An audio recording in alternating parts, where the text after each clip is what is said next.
still a lot of mysteries around a lot of things that happened in this country. In the night, up came a person who was wearing a cloak, and he had in his hands the Great Seal of the United States. Jefferson, of course, looked at it and said, "This is it."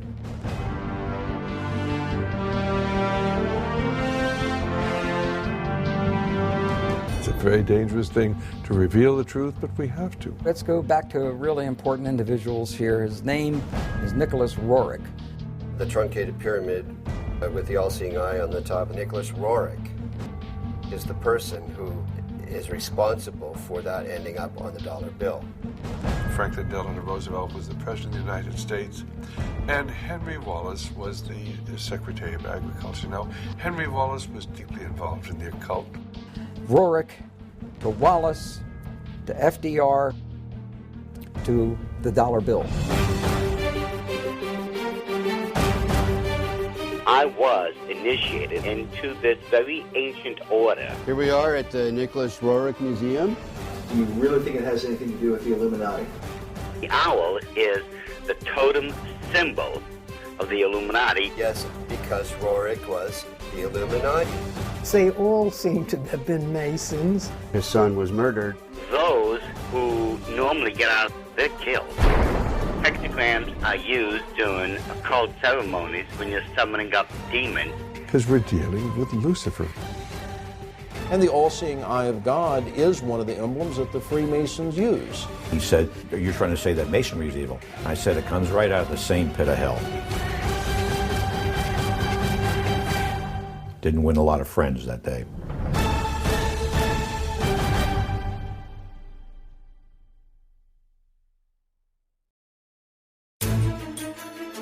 Our history of the dollar bill is a strange telling, one that involves an American president, a former vice president, a mysterious Russian mystic, and a determined Jewish researcher, on the trail of an ancient artifact that is said to have been in the possession of the most powerful rulers in history, and somehow directly influenced the design of the dollar bill. As incredible as it seems, it's believed this mysterious object could mark the beginning of Armageddon. There's going to be a bloodbath there.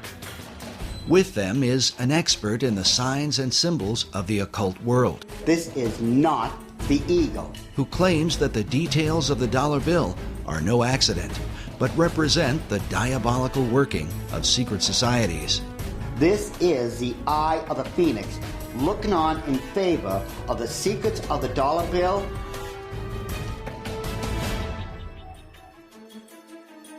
Most debates about the design of the dollar bill usually involve the founding fathers of America, but it's important to remember that they only designed a Great Seal. There are many details to the dollar bill that go far beyond the seal itself. The Great Seal was developed through 3 committees, involving a total of 14 men. But in the end, the work was submitted in June of 1782 by essentially one man, Charles Thomson. What is little known is that while Thomson presented a preliminary sketch, his final design was submitted to Congress only in the form of a written description. Looking at the rough drawings Thomson put together with artist William Barton, it becomes clear that many of the specific details of the seal, as we know it today, were added later on.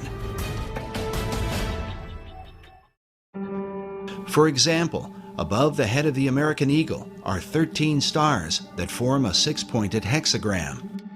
While Thomson's description called for the 13 stars, their hexagram formation was not part of his original description and is not present in the earliest realizations of the design. The hexagram seems to have been added in the 20th century. The nature of the Great Seal is so mysterious that some believe that it came from a supernatural force. An account recorded by Dr. Robert Hieronymus in his book, Founding Fathers, Secret Societies, says that the Great Seal was given to Thomas Jefferson by a mysterious cloaked figure. I love that story. The Founding Fathers were trying to get the Great Seal of the United States designed. They needed to have a design for the Great Seal to represent our nation. And Jefferson went outside in the night, and up came a person, an individual who was wearing a cloak whom he couldn't totally see, and he had in his hands the Great Seal of the United States. And he basically said, or this being said, you know, you're struggling over the symbol for our nation? Here it is. The account reads that Jefferson told a strange story.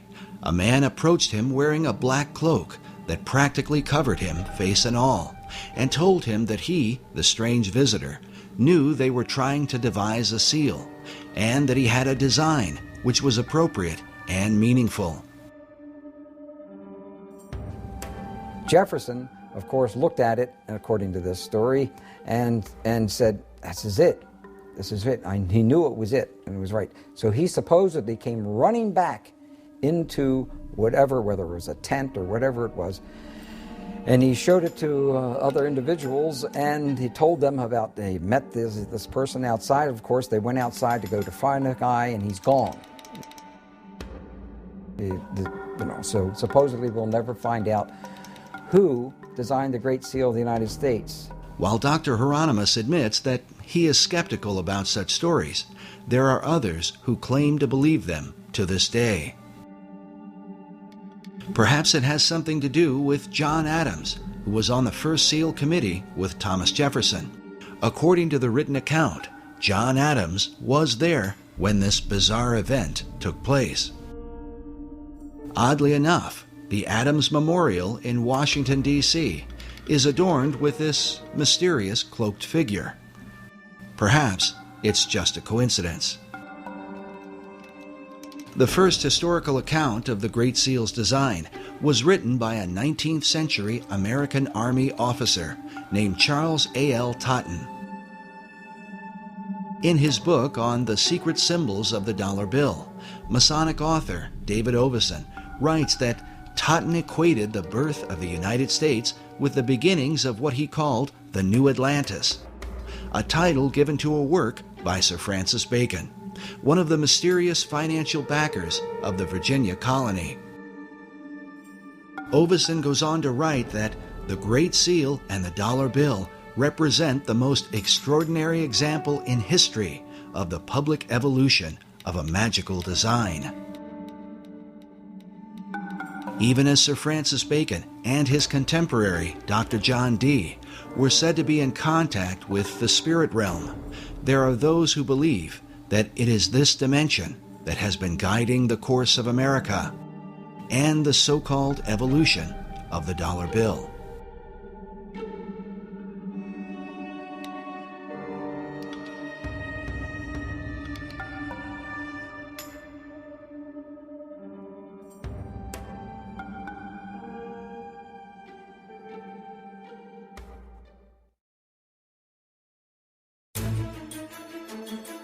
Debates have gone on for years about the secret symbolism of the Great Seal of the United States, whether or not these symbols represent secret societies, or if they are what the White House and the U.S. Congress currently tell us, symbols of divine providence, of stability, and the patriotism of America. What the Founding Fathers intended as they designed and ultimately approved of the Great Seal remains mostly a mystery. There's still a lot of mysteries around a lot of things that happened in this country. It's not in our history books. There can be no doubt that those things hidden in the shadows of the last 2 centuries are not easily brought to light. But when one comes into the modern era, into the age of photography, film, and the advanced practices of mass media, it becomes a bit easier to document world events and the intentions of those who have helped to shape them. In the late 19th century, Harvard professor Charles Eliot Norton referred to the Great Seal as a dull emblem of the Masonic fraternity. This idea was furthered by occult philosopher Manly P. Hall in the early part of the 20th century. Hall not only believed that the Great Seal was Masonic, but that it was created through the collective consciousness of the occult societies and represented the secret destiny that they had in mind for America. I'd say that he saw the secret destiny of America as the beginning of a world democracy, and that this was a kind of an experiment in democracy that had been envisioned for thousands of years before. So he saw this much like Francis Bacon envisioned what he called the New Atlantis. In 1926, Hall began publishing a newspaper called The All-Seeing Eye, dedicated to his occult views of philosophy. It was during Hall's era that the All-Seeing Eye of the Great Seal would be taken out of obscurity and placed on the back of the dollar bill by President Franklin D. Roosevelt in 1935. This might all be seen as just a coincidence, if not for the fact that FDR seemed to be familiar with Hall's teachings on the occult. Today, Hall's legacy is carried on at the Philosophical Research Society in Los Angeles, California, a society that Hall founded in 1934, just 1 year before the Great Seal found its way onto the back of the dollar bill. The current president of Hall's Society is Dr. Obadiah Harris, shown here in what is called the Wisdom Library at PRS. According to their website, the library is made up of writings that deal with divination, tarot cards, Kabbalah, alchemy, astrology, metaphysics, Buddhism, theosophy, and secret societies. And wisdom literature is about relationships not only to each other, but to nature, to the universe. That's what this library is. This library is a library about the wisdom that is in nature and in relationships, and how it is that you can tap into that wisdom in any culture. It all overlaps. And Mr. Hall felt like that was really the future for the human race. Like Hall, Dr. Harris believes in the destiny of America. Even more interesting is that Dr. Harris's own writing on the subject was unofficially acknowledged by an important figure in FDR's White House. I wrote a little book one time. One of my first books that I wrote was The Reawakening of the Americas. So we usually lose sight of the fact that the whole continent. And I got a little 1-cent postcard from Eleanor Roosevelt thanking me for that. I carried that around for years because I thought that was a great compliment. But even more important was the familiarity that President Franklin Roosevelt had with the arcane literature in Manly Hall's so-called Wisdom Library, a collection of occult books that Hall had gathered from all over the world. And Mr. Roosevelt himself, you know, back in 1942, after the Pearl Harbor invasion, sent some of his people here to microfiche the works in this library because he looked upon it as a national treasure. He wanted to preserve it.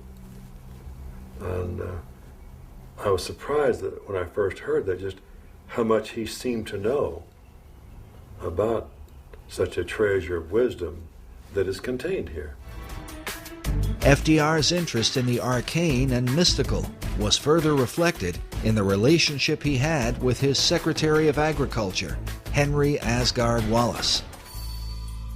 And so it was then in 1935 when Franklin Delano Roosevelt was the President of the United States, and Henry Wallace was the Secretary of Agriculture. Now, Henry Wallace was deeply involved in the occult. Wallace's interest in mysticism was well known in circles around Washington, D.C., but it was something that would eventually damage his career in American politics. H.L. Mencken dubbed Wallace the Swami, while it was also said of him that he was the only cabinet member who dabbled in the occult and who could cast a horoscope. In spite of all this, FDR ardently defended him. According to one account, when one of FDR's close advisors worried that many people considered Wallace a mystic, Roosevelt snapped, "He's not a mystic, he's a philosopher. He's got ideas, he thinks right, he'll help people think." But the question was, who was helping Wallace think? This question has been deemed critical because it was Henry Wallace who suggested to FDR that the Great Seal be placed on the back of the dollar bill. But why? Well, it has a lot to do. Let's go back to really important individuals here. His name is Nicholas Rorik.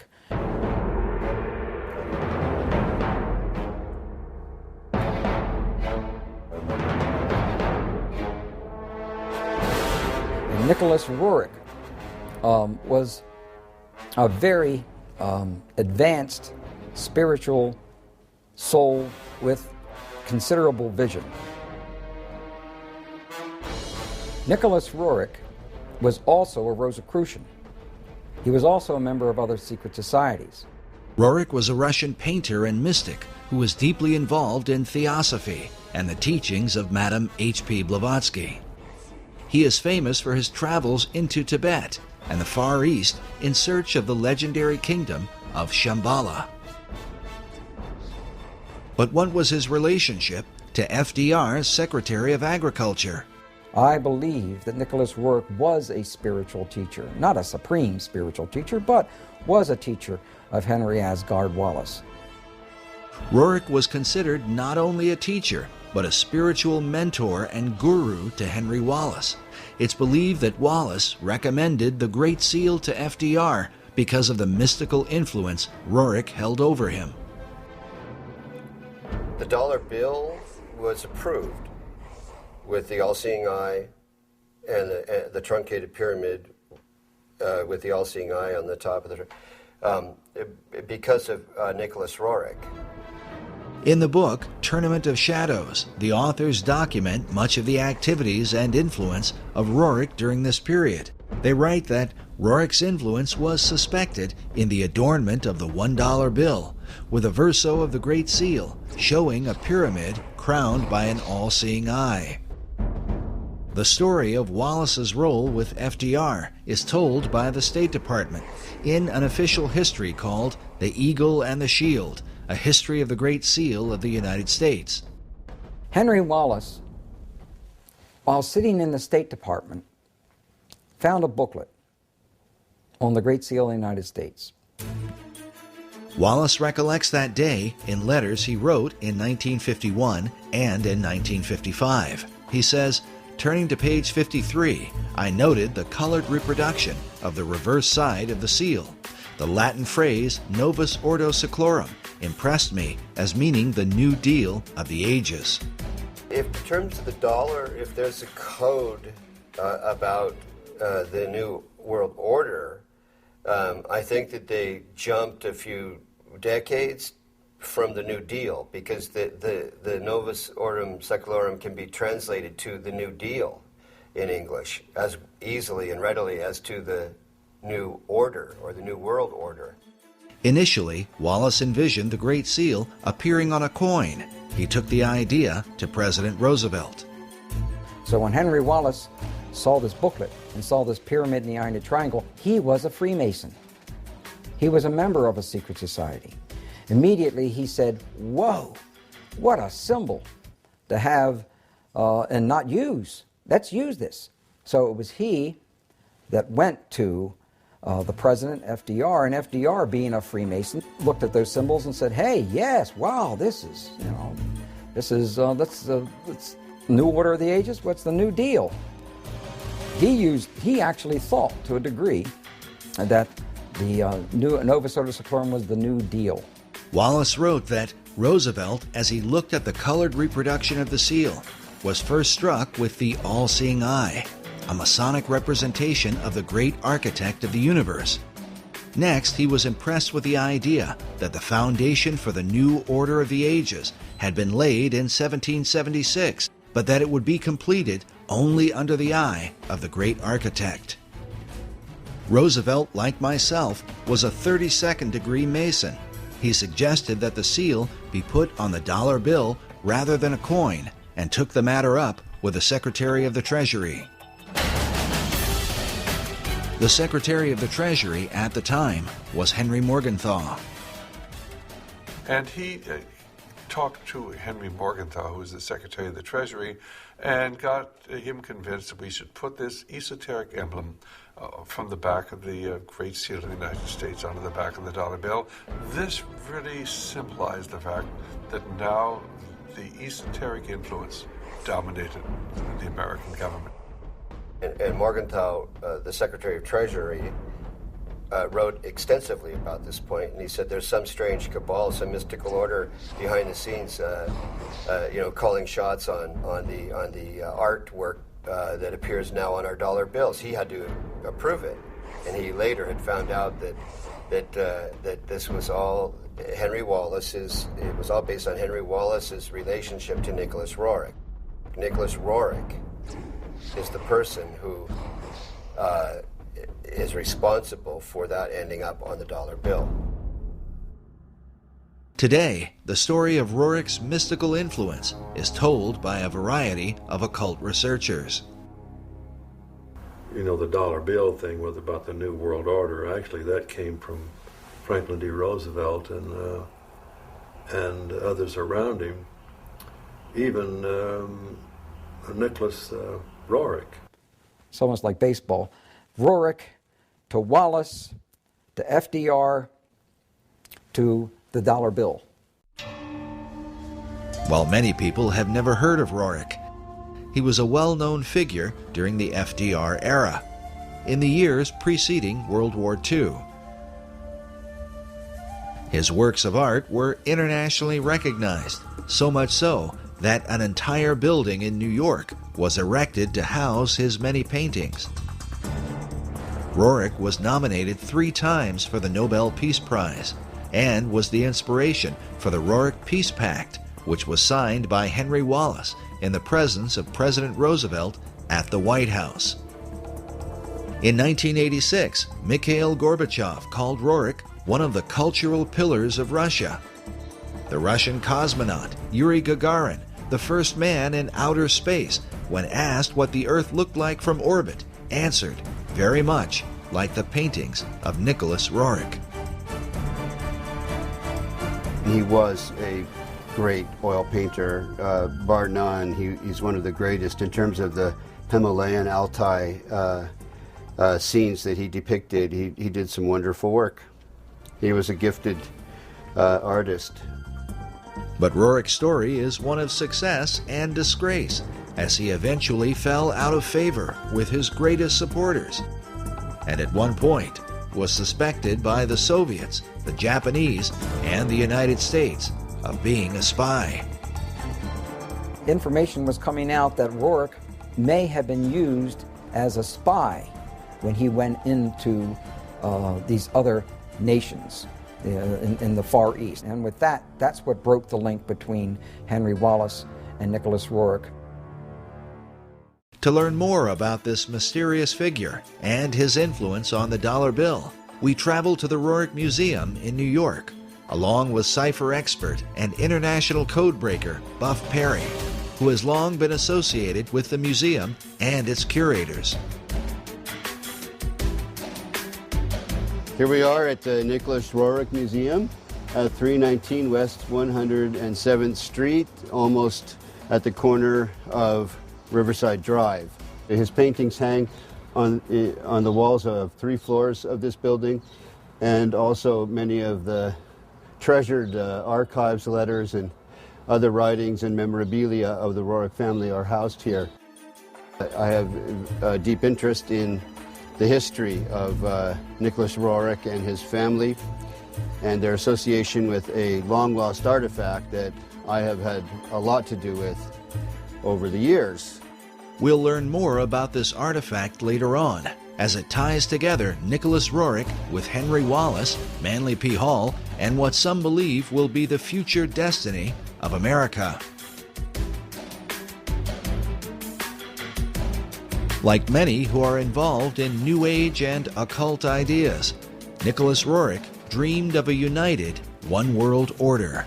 Nicholas Rorik is seen as one of the key individuals, historical individuals, that had a lot to do with the development of the League of Nations and subsequently the United Nations, and is recognized as such in the United Nations building. I'm told, I haven't seen such commemoration, but I'm told it's there.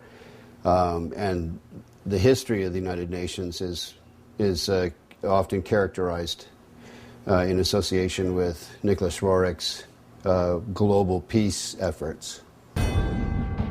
Rorik's dream was shared by his disciple, Henry Wallace, as demonstrated by the book Henry A. Wallace, His Search for a New World Order.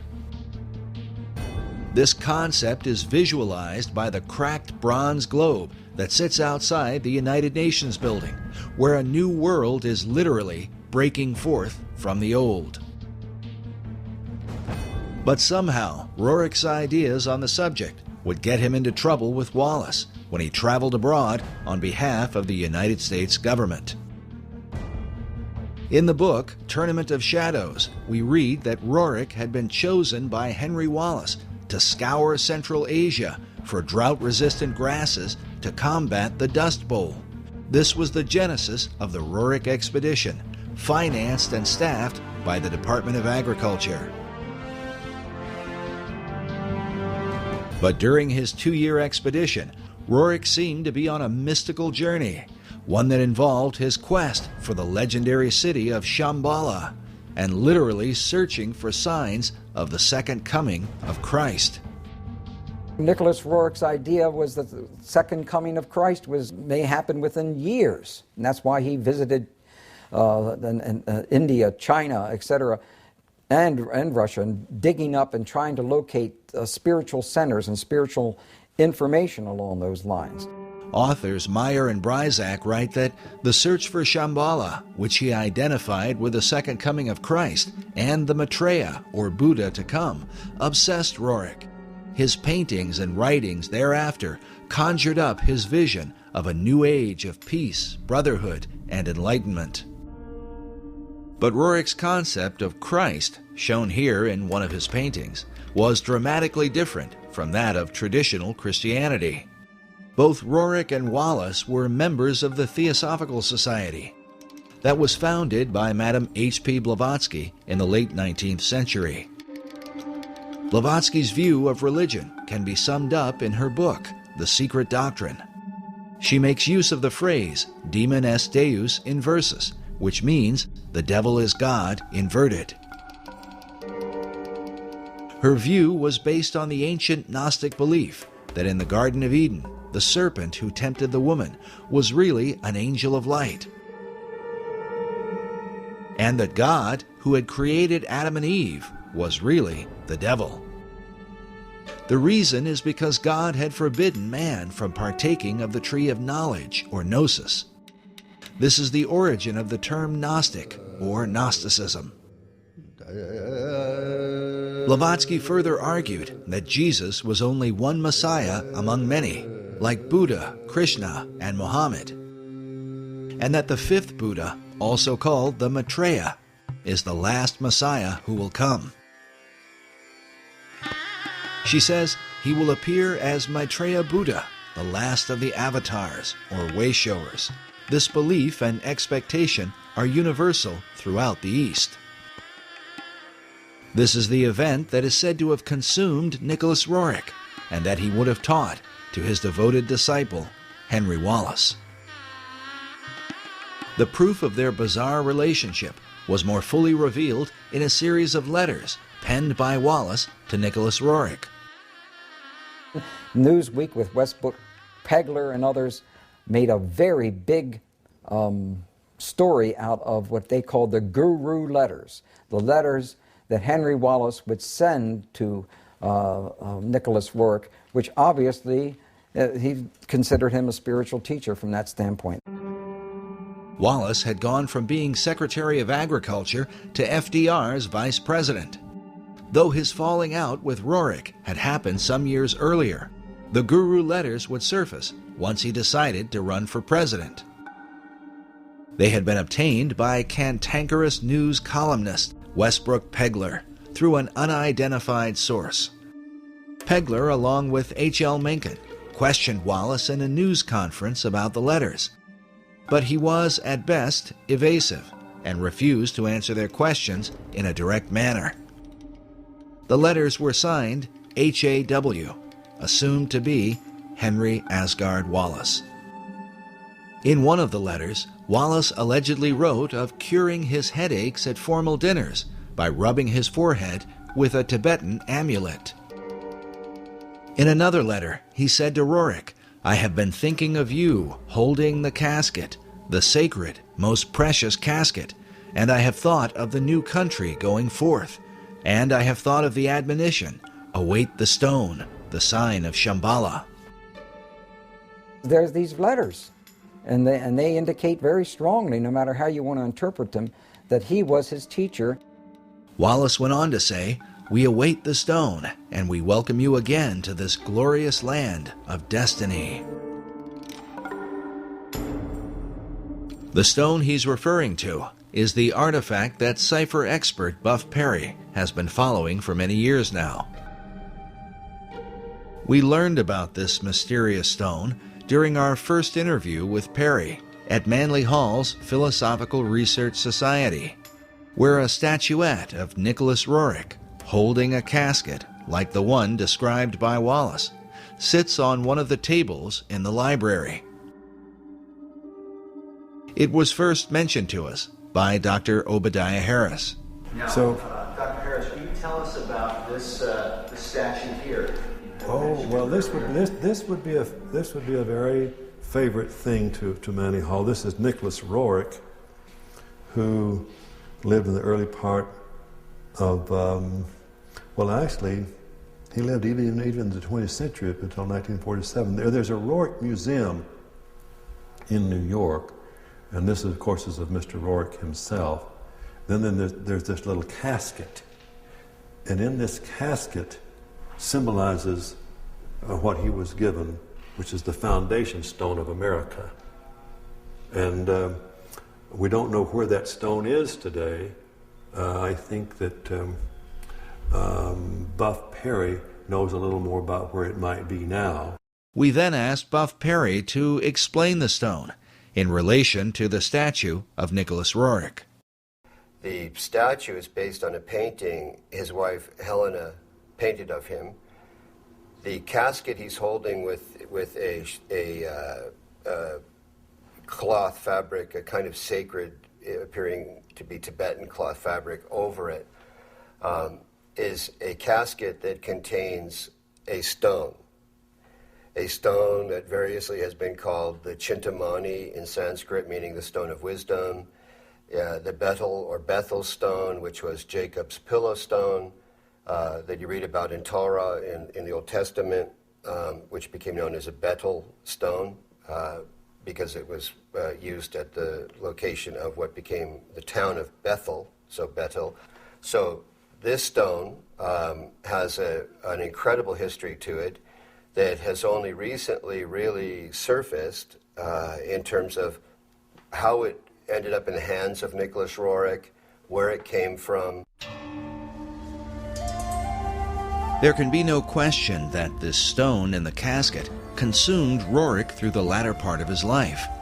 His paintings are filled with the repeated imagery of it. And here you have a man delivering that casket up again. It appears in, it seems like almost all of Rorik's paintings. These are supposed to be his family and ascendant masters carrying the Rothenberg casket in which that stone was kept. Rorik called the stone the treasure of the world. Even his wife, Helena, is pictured in this portrait, which hangs in the Rorik Museum, with the casket resting next to her, something she and her husband had received under mysterious circumstances in 1923. Everything changed once they received this. But why would this artifact be of interest to FDR's Vice President, Henry Wallace? And how could it relate to the design of the Great Seal on the dollar bill? As Buff mentioned earlier, the stone is said to be the pillow stone of Jacob, upon which he had his dream of a ladder that stretched from earth to heaven, with the angels of God ascending and descending on it. The ladder itself is a recurring symbol in secret societies, especially Freemasonry.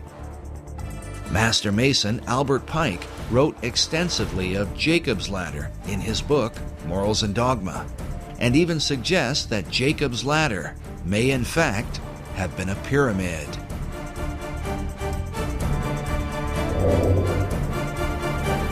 The book of Genesis tells us that when Jacob awoke from his dream, he took the stone and set it up for a pillar, and he said, "This stone, which I have set for a pillar, shall be God's house."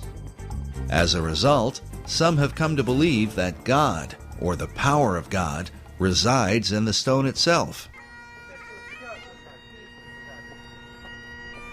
From there, the legends vary, but one account says that the prophet Jeremiah took the stone and carried it into Scotland, where eventually the Scottish kings were crowned upon it. In late March 1306, Robert the Bruce was enthroned as King of Scots at Scone in Perthshire.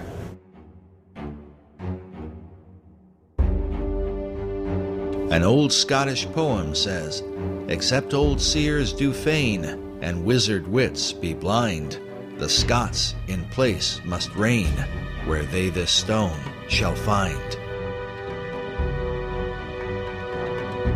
Eventually, the stone was kept at Scone Palace and was hence called the Stone of Scone. To this day, the Scots also call it the Stone of Destiny. In the year 1296, King Edward I of England captured the stone, and it was taken to Westminster Abbey for the crowning of English monarchs. In this picture, you can see the stone itself in the compartment beneath the coronation chair, a chair that was specifically built to house the Stone of Destiny. The last monarch to be crowned upon it was Queen Elizabeth II in 1953.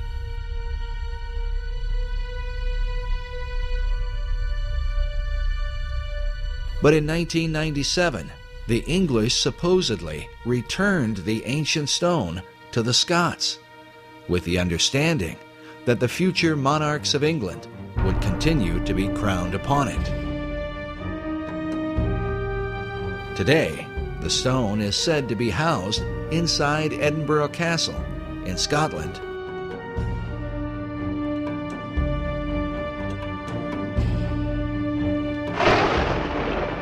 There is even a self-guided tour where visitors can view the Stone of Destiny, along with the honours of Scotland, the crown jewels of Scottish royalty.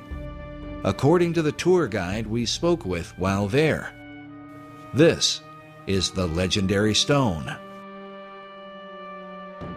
But if this is true, then how could the stone have ended up inside a casket in the hands of Nicholas Rorik? The answer, given by Buff Perry and others, is that the stone currently at Edinburgh is a fake. The Stone of Scone, because the one that's actually in Edinburgh Castle is a fake, and most Scots know it. Because once the English came and stole it once, they were never going to be stolen again. So the one that's actually in the castle is not real. Others, like Alex Salmond, the First Minister of Scotland, claim that the stone taken by the English king in 1296 was a fake, and that the real stone was somehow hidden away secretly by the Scots. Exactly where the real Stone of Destiny is today, and how it may have changed hands over the centuries, continues to be a matter of debate. Nevertheless, its importance is recognized by nearly all occult societies in the world today. It is the foundation stone of all history. It's also called the Philosopher's Stone. It has met the lapis exilis in the Grail literature cycles that came out of Chrétien de Troyes and Wolfram von Eschenbach. Wolfram von Eschenbach writes in Parsifal that the stone is called the Grail.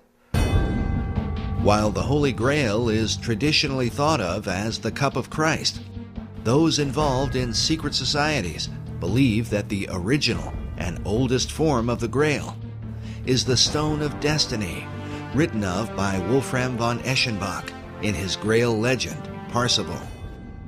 And he calls it lapis exilis, which is a way of saying the exiled or wandering stone. He does that because of the history known in Freemasonry and in the secret societies of this stone's movement around here and there, and where it would be would indicate the importance of that place. The stone, mentioned in Eschenbach's Grail legend, is a green stone that some believe is similar to a type of meteorite known as moldavite. This description is said to have been confirmed by Nicholas Rorik while he claimed to have the stone in his possession. The secret societies believe that this stone, that supposedly fell from heaven, empowers that person or place of its location.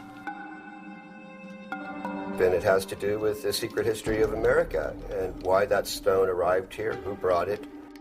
As we showed earlier, Dr. Obadiah Harris referred to it as the foundation stone of America.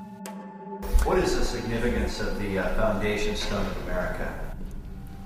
Well, the foundation stone is really about what America is about, and also what England seems to be about.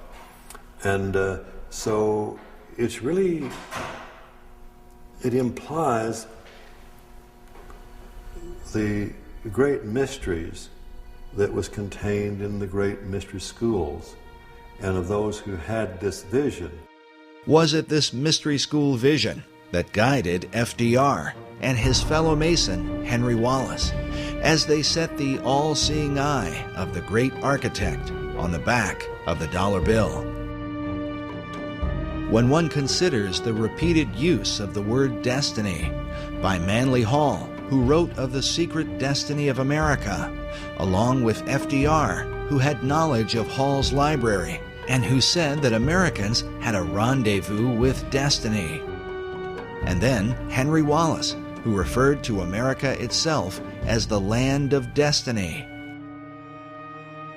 It only makes sense that such men would have taken an interest in the stone of destiny. That Henry Wallace had an interest in seeking the Holy Grail is proven by the letters he wrote to Nicholas Rorik. As a Freemason, he would have seen an occult connection with America, since the Stone of Destiny is said to have come from heaven to earth, from the dog star Sirius. Known as the brightest star in the heavens, Sirius is an important key to understanding the stone and what the secret societies intend for the destiny of America. When the United States was founded, the architecture of Washington, D.C. was designed in alignment with the rising of Sirius in the east. July 4th, Independence Day, is the day when the sun is in conjunction with this star, said to be 23 times more powerful than the sun itself. Also consider that Sirius is the blazing star or pentagram used in Masonic lodges.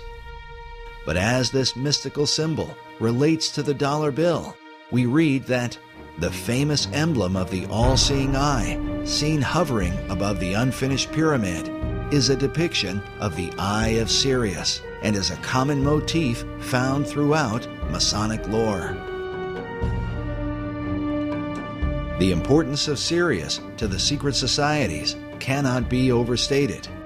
Some believe that the secrets of this star are a matter of life and death.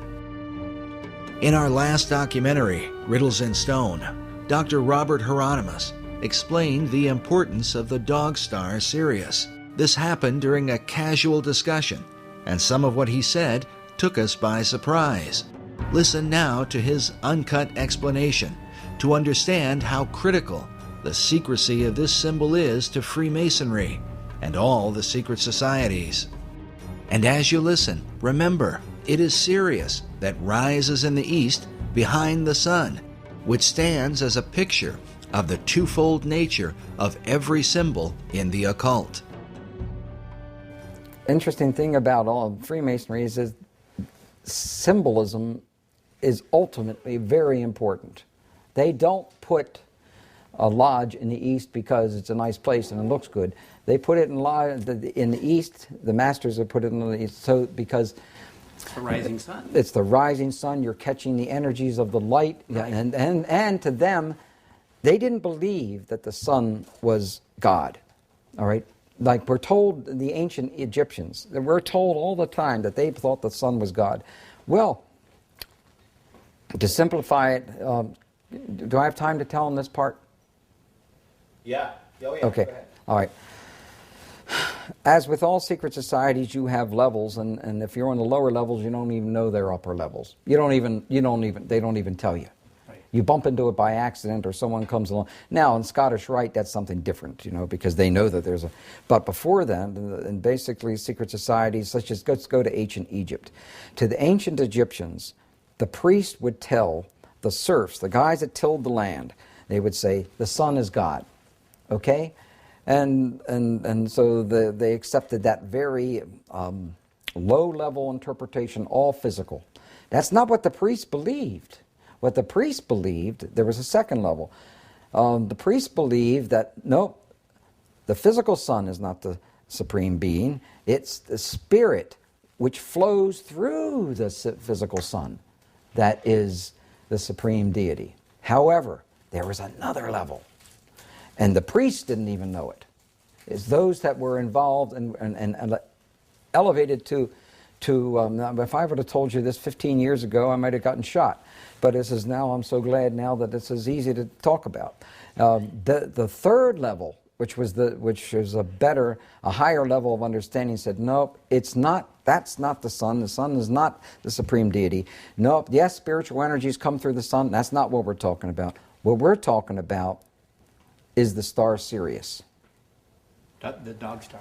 The dog star, because the dog star was everything to the ancient Egyptians, with the rising of the Nile and the feeding of the people, and so. Occultism says that Washington D.C. was the dog star was important in the founding of Washington D.C. Indeed, it was, yes, and that's a reflection on America. But the point I was just trying to make was that third level is never told.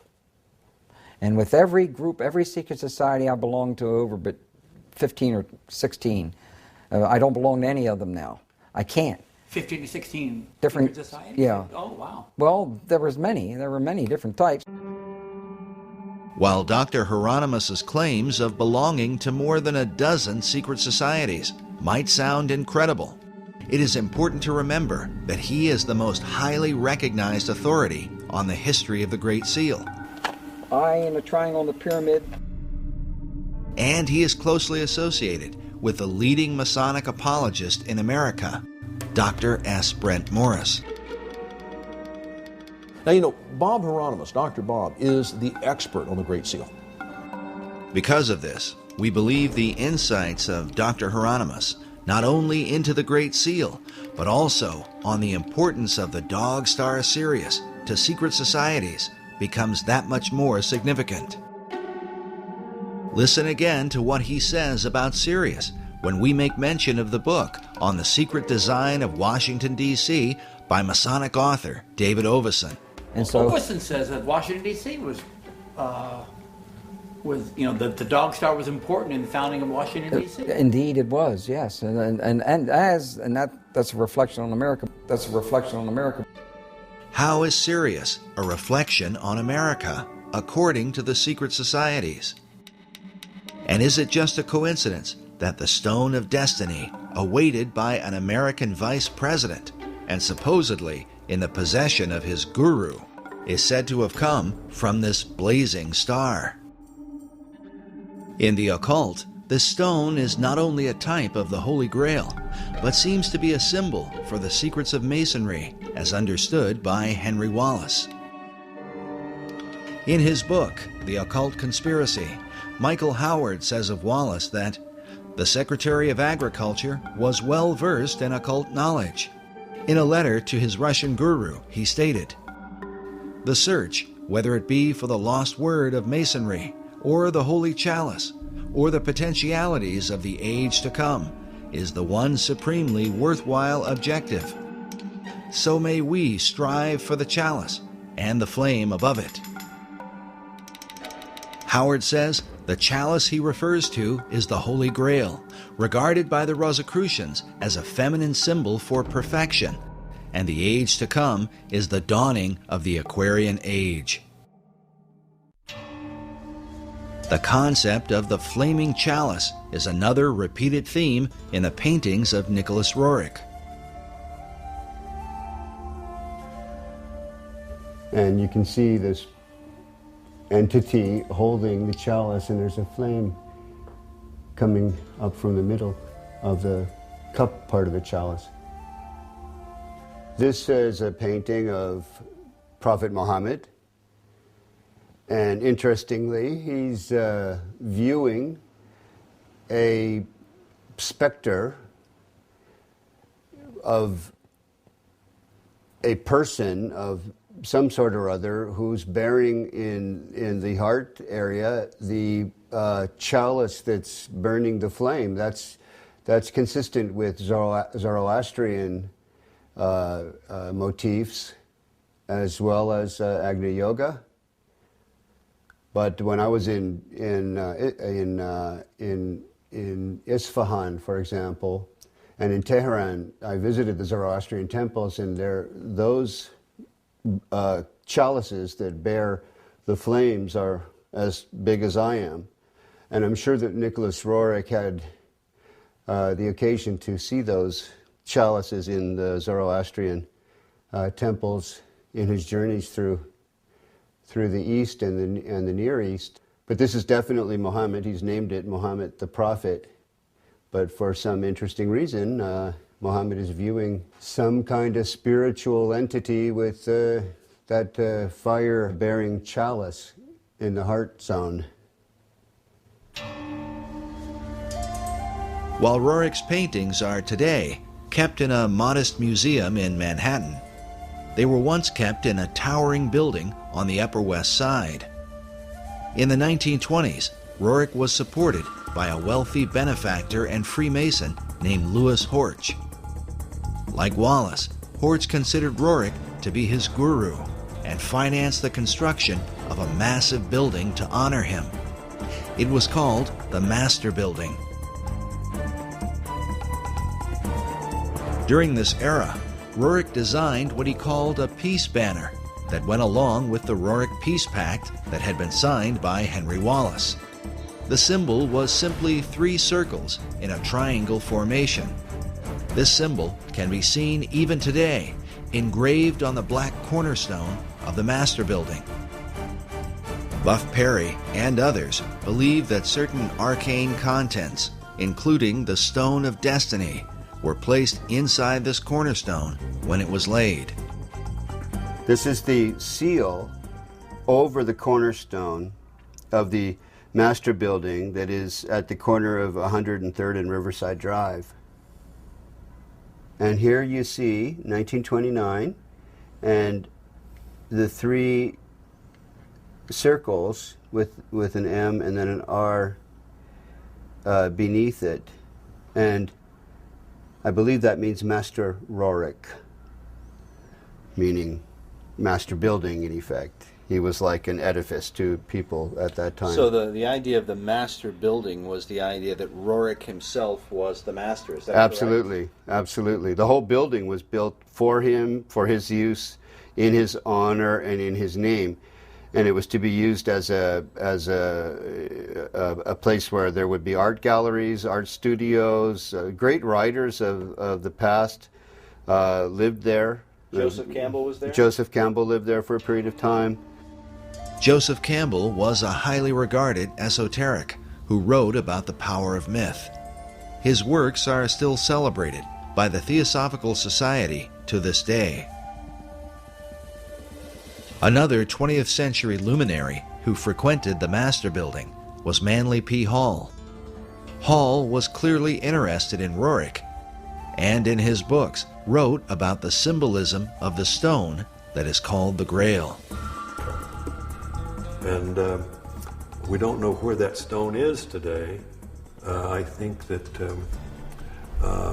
Buff Perry knows a little more about where it might be now, but some believe it's in the foundation stone of the Rorik building, the Rorik Museum there in New York. Mr. Hall used to go to the Rorik Museum in his early days, just after he had written the big book called The Secret Teachings of All Ages, because there in the penthouse of the Rorik building met the very elite, the esoteric elite you might say, who were really into not only the mysteries of the great world religions, but also the mysteries that many people don't know that was part of the motivation in the founding of our own country.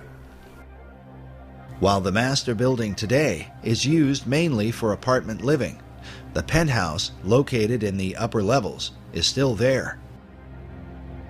Is it possible that Henry Wallace could have been one of those esoteric elite who met there with men like Manly Hall? There is at least one record of his meeting with Nicholas Rorik at the Master Building.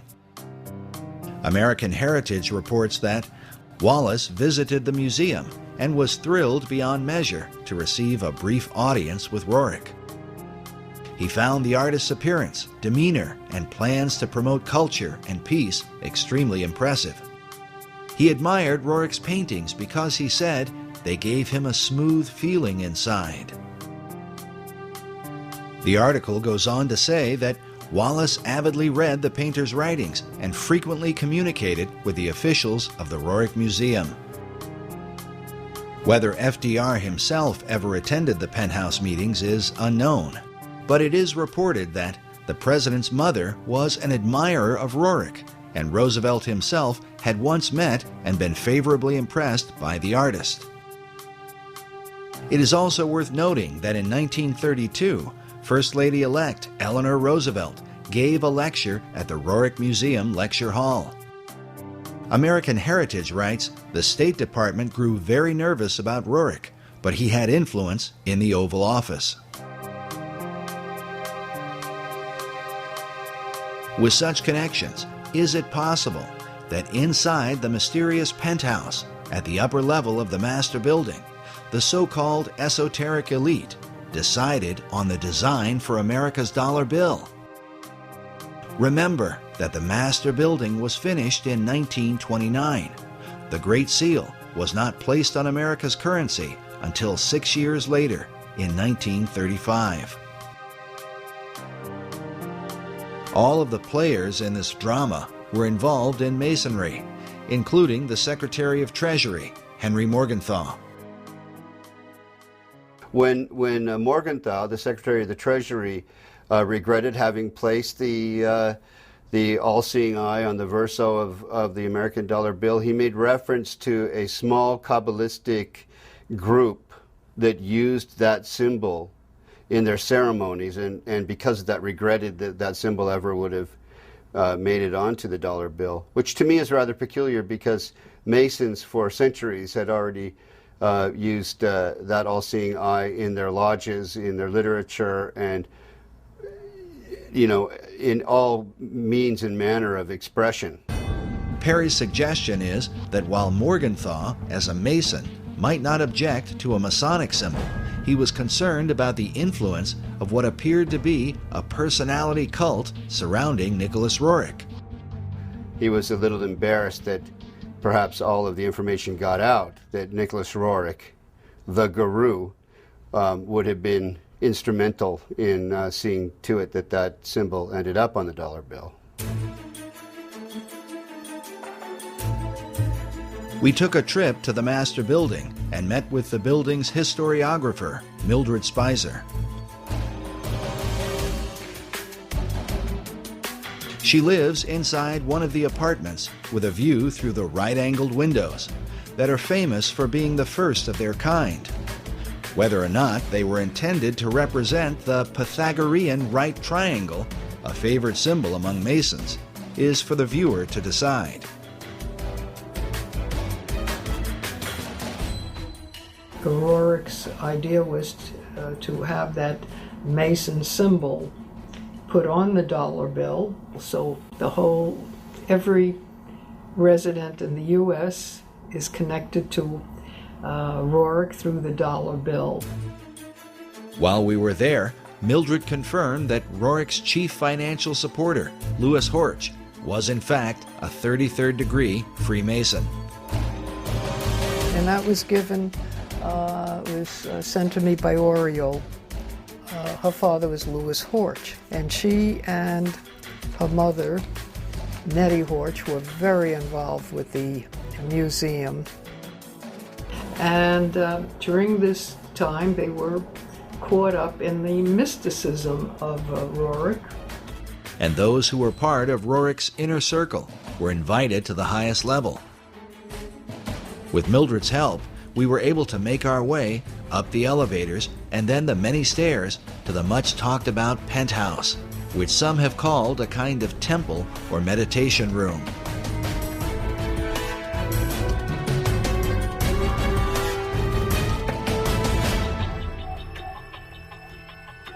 There, is that where they had their meditation? No, the meditation was right back of you. We were at that apartment, and it was... Behind this green door may well have been the place where Nicholas Rorik met with men like Manly Hall, Henry Wallace, and countless others to discuss America's secret destiny and quite probably the occult design of the Great Seal. The penthouse is currently used as an apartment, and we were unable to see inside of it. But we followed Buff Perry onto the roof to get a look at the architecture from the exterior.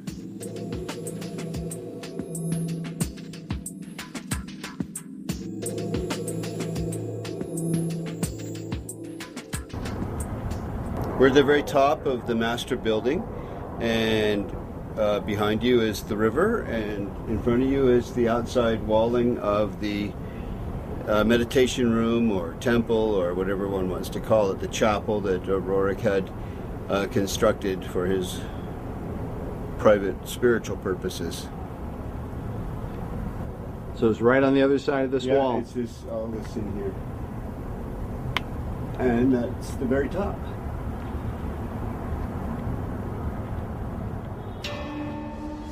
The staggered layers at the top of the penthouse seem to bear some resemblance to one of Rorik's paintings titled Arhat. In Buddhism, Arhat is the highest level of enlightenment, said to be the ultimate goal of nirvana. In Rorik's painting, notice the image of the Buddhist figure sitting inside the staggered stones, perhaps a symbol for the enlightened esoteric elite in the meditation room.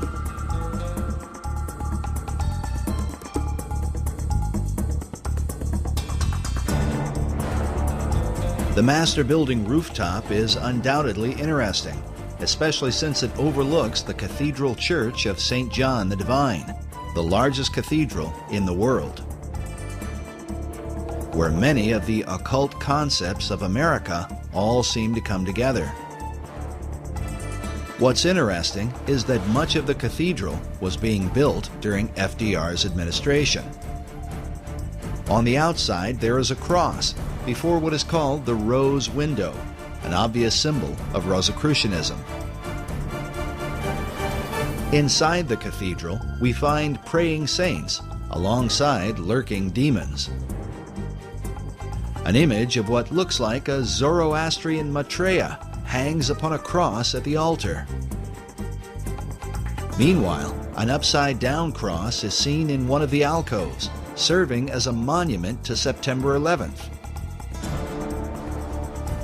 Elsewhere, a phoenix bird is carved beneath the pulpit. A carving of George Washington is found next to that of William Shakespeare. And on the floor is the seal of St. Albans. St. Albans was one of the names given to Sir Francis Bacon. And in the midst of it, we find obvious imagery pertaining to the Holy Grail. Some more obvious than others, like this seal on the floor of the cathedral. But notice that there are 2 cups beneath the cross. Could this be suggestive of the two grail concept put forth by Wolfram von Eschenbach and others, who believe that the grail is both the cup of Christ and the stone of destiny? It is worth noting that grail legends were of great importance during the time of FDR and the whole World War II generation. Not only in America, but in Europe, Richard Wagner based his famous opera, Parsifal, on the writings of Wolfram von Eschenbach.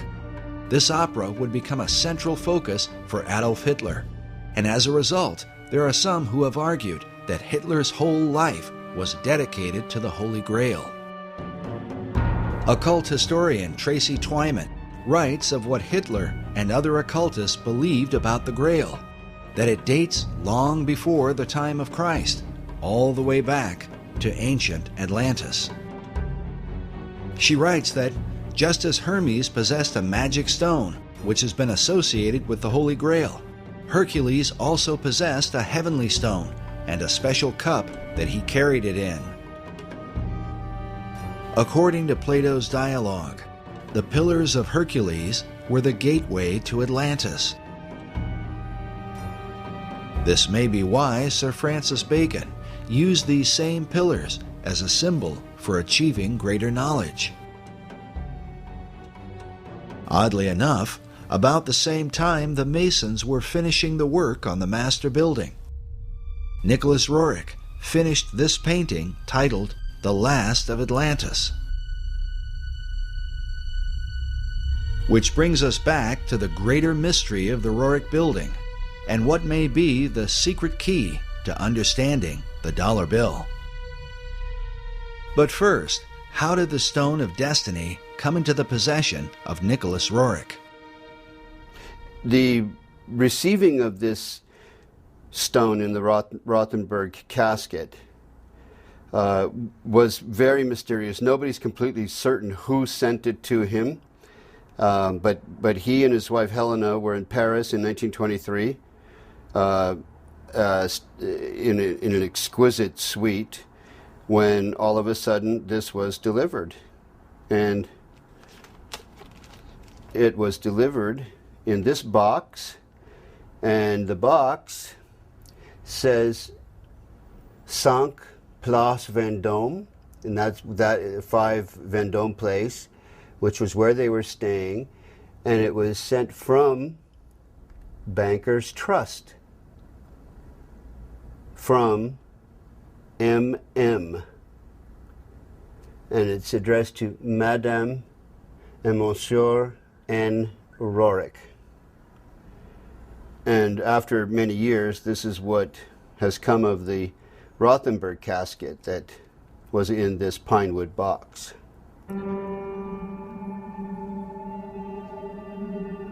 But why would this artifact have been delivered to Nicholas Rorik? And could it have really ended up inside the cornerstone of the master building, as Buff Perry and others believe?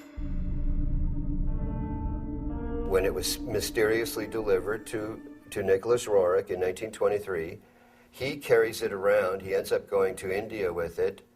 By 1929, he's had this huge building, a 29-story Art Deco building built for him in New York City by Louis Horch, an investment banker, with a cornerstone prepared to have this sacred casket bearing the stone and other artifacts sent from India, because he's now taking it in 1923 from Paris to India, and placed in the cornerstone for posterity. All of this might seem a bit too incredible, except for the fact that the laying of the cornerstone for the master building was a major event in 1929, attended by foreign dignitaries from around the world. From Spain, France, Poland, Australia, Romania, and a host of other countries. Why would they all turn out for this event? This 1929 event is very important. Albert Einstein sent a tribute, which I have a copy of, to the construction of the building, to the meaning of Nicholas Rorik, who he was, what he was doing for humanity, and why the laying of this cornerstone was so important. Rabindranath Tagore, many luminaries and notables, government officials and the like, including Henry Wallace, who became FDR's vice president, first Secretary of Agriculture and then vice president in the next decade. And that becomes very intriguing, what all the connectedness is in terms of FDR, Freemasonry, and the stone. Just as Freemasons were involved with the designing of the dollar bill, they were also involved in the construction of the Master Building. As noted earlier, the Master Building was financed by Louis Horch, who was appointed to a number of government offices during FDR's administration. In fact, he was placed in charge of the Department of Commerce by his fellow Freemason and Rorik disciple, Henry Wallace. As we have seen, Wallace, in his letters, shared a fascination with the Stone of Destiny. And so the stone today is in this building?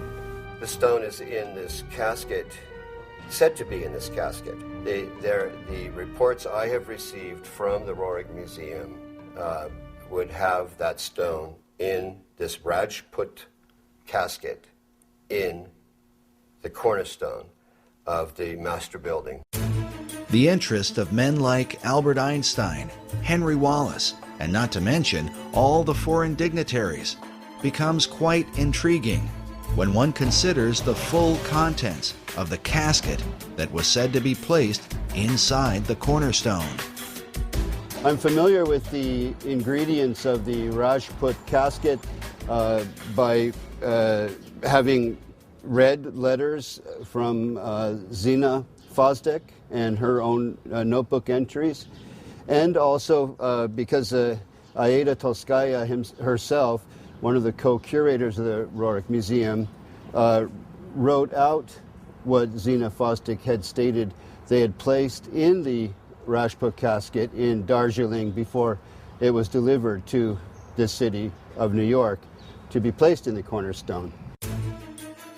As Buff Perry explained, the letter that describes the contents of the casket comes from Zina Fosdick, a longtime devoted disciple of Nicholas Rorik, who would later become the director of the Rorik Museum. The museum photo collection is filled with images of Fosdick alongside Rorik while they were in Darjeeling, India, where the casket was prepared. As such, it stands to reason that she would have known the details of what they put inside. The letter's written by Zina Fosdick, and it was actually an entry in her diary. And what's written here is an accounting of all of the ingredients that are in the Rajput casket that was prepared in Darjeeling, India, in 1928 to be delivered to New York, to Manhattan, and to be placed in the cornerstone of the Master Building. There are a lot of interesting things that were placed in the Rajput casket. For example, an image of Maitreya printed on Tibetan paper. As we showed earlier, in the occult belief, the Maitreya is said to be the last Messiah that will come. The Maitreya is seen as the final deliverer and incarnation in the Buddhist tradition. Again, he's also Kalki in the Hindu tradition, the 10th incarnation of Vishnu. Vishnu is the great god of Hinduism. So they're not mixing up Jesus with Maitreya, but they are seeing Maitreya as a messianic figure, a world Messiah who would answer all of the expectations of all the world religions at one time.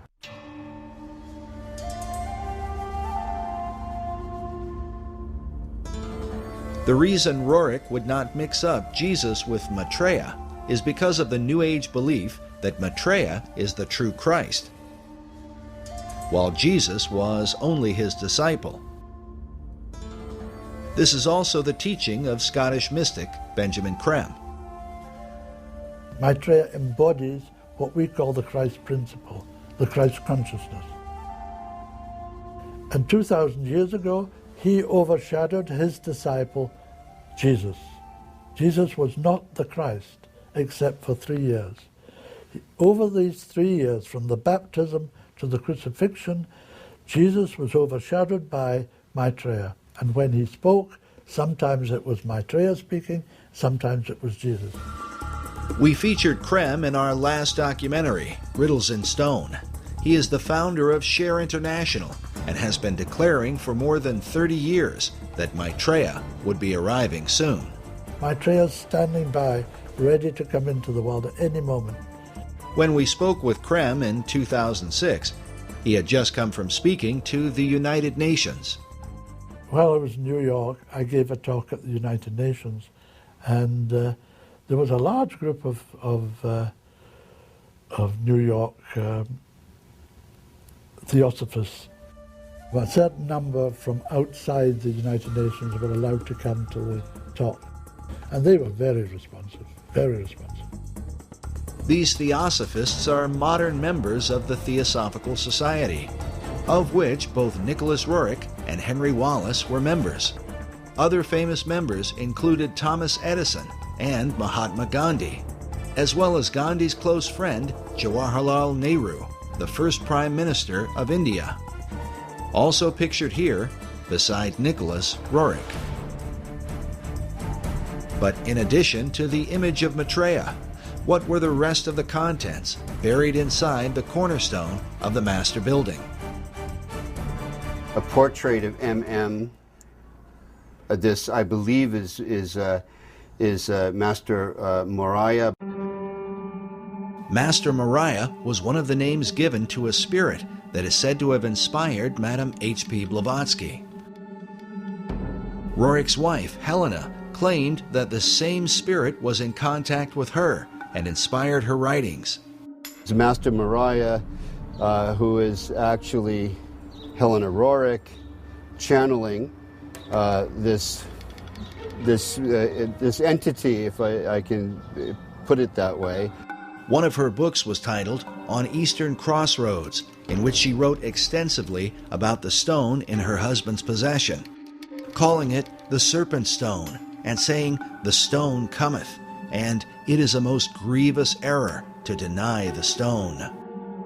In fact, the quote from one of Henry Wallace's guru letters about the new country that goes forth and the admonition to await the stone comes directly from this book. Nicholas Rorik tended more to write about, sort of physical reality and the adventures in the Himalayan mountains, in the Altai region toward the Himalayan mountains, where his wife, Helena, wrote about the channeling and the esoterica, the theosophical kind of side of things. While Rorik's writings may have dealt with reality, his paintings were anything but. Dedicated to universal archetypes, and with them, the promise of a sacred treasure. That brings us to the third, and perhaps most important item, placed inside the cornerstone of the master building. They're all people who had varying kinds of relations with Nicholas Rorik. They were channelers, they were followers.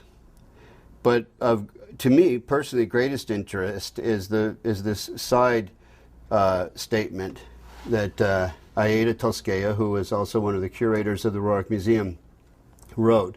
Sina omits a piece of the stone that was placed in the casket. This goes back to that famous stone that the Roriks became a cause célèbre because of, and many other people wrote about later.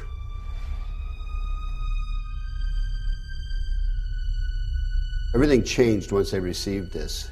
The 1924 marked a whole new direction for them all, and this came about, I think, this is 1924.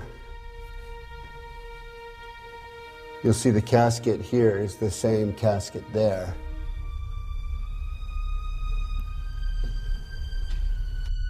And this is a burning casket of some kind. Yeah, Chintamani.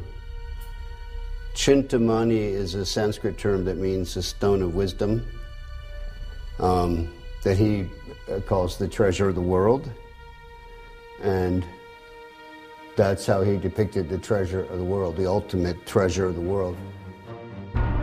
It seems only appropriate that this treasure hunt would take us back to Manly Hall's society in Los Angeles, and in particular to one of the graduates there from the University of Philosophical Research, a Freemason named Gavin Wentz. On his website, he quotes a curious passage from Eschenbach's Grail legend with a clear reference to the Knights Templar. The passage reads, "Wherever these Templars receive victory or defeat, I will tell you by what they live. They live with a stone. If you do not know it by name, I will name it for you. It is called Lapsit Exilis. The stone is also called the Grail." Eschenbach's reference to the Knights Templar is curious. During the same period that he wrote his Grail legend, the Templar Church of Garway, England was built. Inside, we find mysterious symbols carved above what appears to be the outline of a man. These carvings are said to be a depiction of the Holy Grail, the chalice shown here. In the midst of it is a traditional Catholic host with a cross in the center. But inside the chalice, just beneath the host, is what appears to be a truncated pyramid. Which brings us back to Gavin Wentz, who produced an award-winning documentary which he titled Lapis Exilis, based on a variant spelling of the Grail name given by von Eschenbach. This slight alteration to the original name had been recorded in the diary of Nicholas Rorik. And it seems to be a contraction of several words in the Eschenbach example, but clearly in Rorik's example, Lapis Exilis means the exiled stone or the wandering stone or the stone that comes in from somewhere else. The word lapis is simply Latin for the stone. But how was this stone envisioned by Rorik and his disciple Henry Wallace? Rorik described the stone as a type of moldavite, the meteoric stone of green or emerald color. This would seem to fit with the description given by von Eschenbach in the 12th century. On his website, dedicated to the stone's history, Freemason Gavin Wentz came to this conclusion about just what Nicholas Rorik envisioned as Lapis Exilis, the stone they call the Grail.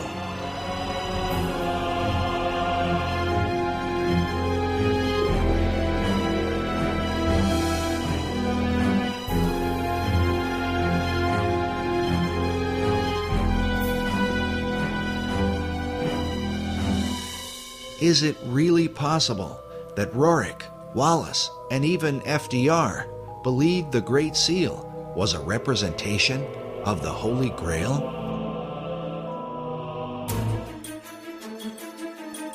And if so, then, as the treasure of the world, would this explain why the US dollar has been used from the time of FDR onward to send financial aid to nearly all the countries of the earth, for the establishment of a global society? During his 2008 presidential campaign, Barack Obama was criticized for wanting to spread the wealth. But in reality, the redistribution of wealth, a socialist tenet, is a practice that the United States has engaged in at a global level for more than half a century, beginning in the aftermath of World War II. We want peace and prosperity for the world as a whole. The United States now is conducting a new kind of foreign aid program. Aid not for destroyed industrial nations, but for developing countries with limited knowledge of modern technology. Many are just emerging from colonial status. American aid seeks to lay the foundations for industrial and agricultural growth. It is motivated by the humanitarian ideals of the American people and But now that the economy of the American people has taken a turn, and it seems that the dollar is declining fast, how could this fit in to the plan of the secret societies? Consider that when the shock waves of the American stock market shook the world, France and China called for a global currency and a new world order. Which brings us to the other half of the dollar bill's design, the American eagle, that some believe represents the mythical phoenix, a bird that is said to destroy itself by fire. But according to Wolfram von Eschenbach, the power of the phoenix lies in the stone of destiny. In Parsifal, he writes, "By virtue of this stone, the phoenix is burned to ashes, in which she is reborn. Thus does the phoenix molt her feathers, after which she shines dazzling and bright, and as lovely as before." If these ideas are truly embraced by secret societies, could this suggest the intentional destruction of the American dollar, which will then force our financial networks into a global economy, resulting in a new Atlantean empire that extends to all the earth?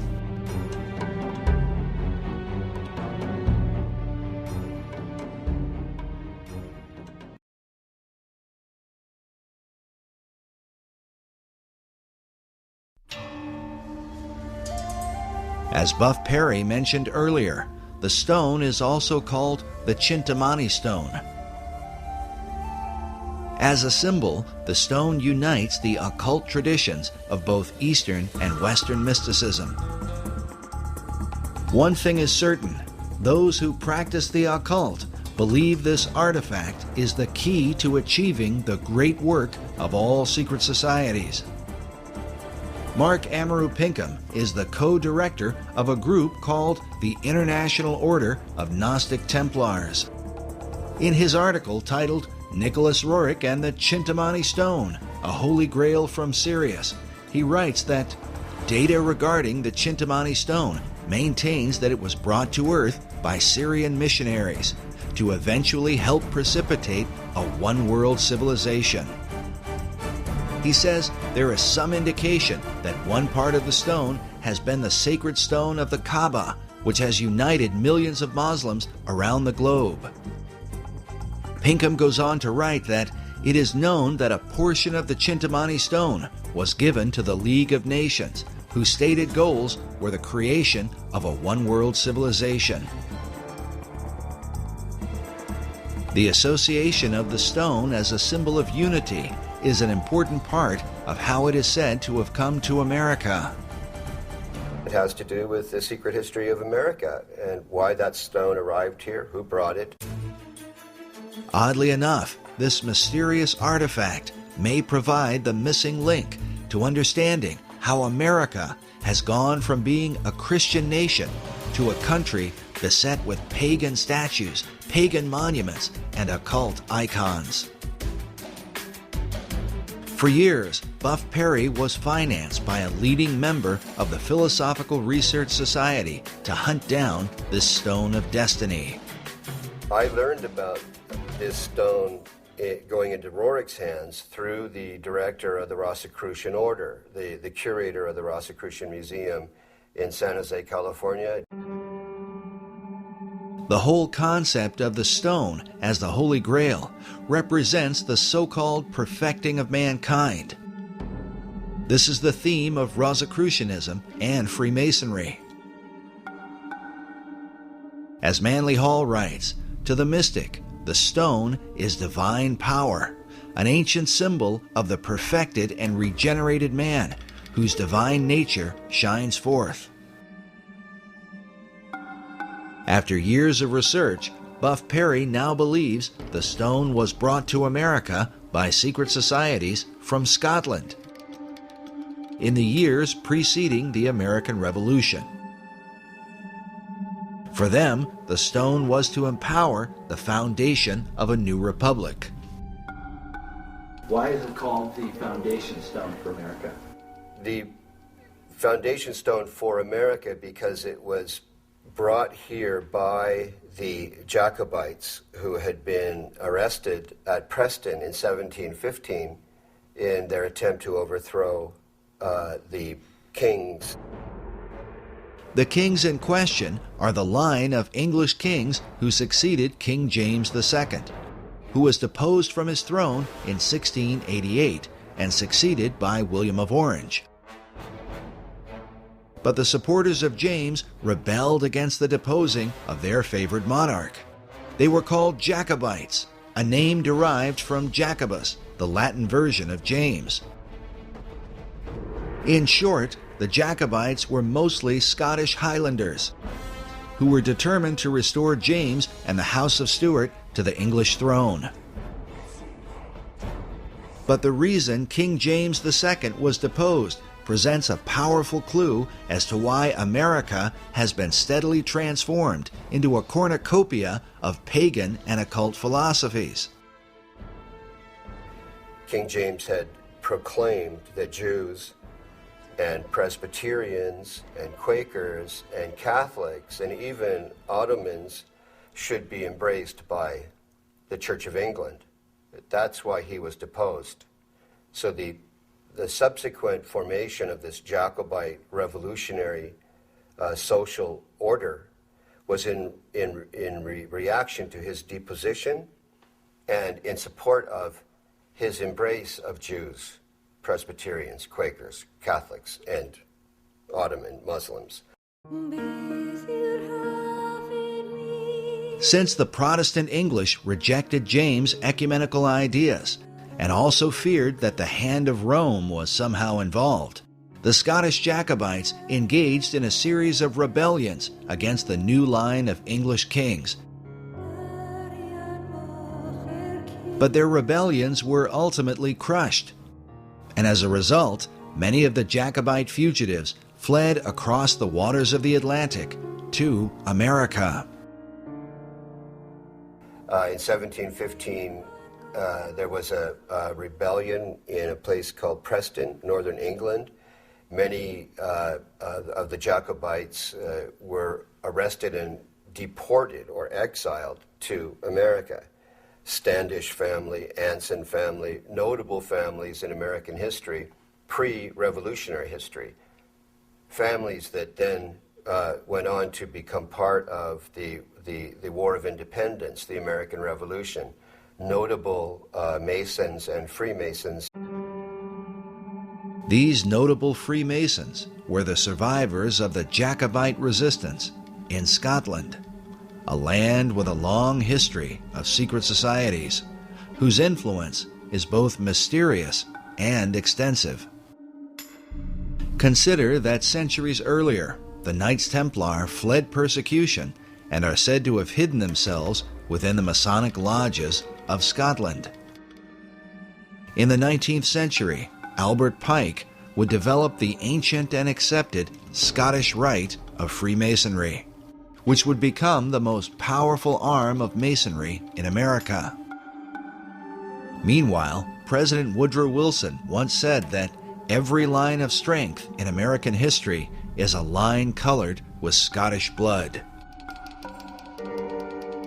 Perhaps the best example of the Jacobite influence in early America is found in Hugh Mercer, often called an unsung hero of the American Revolution.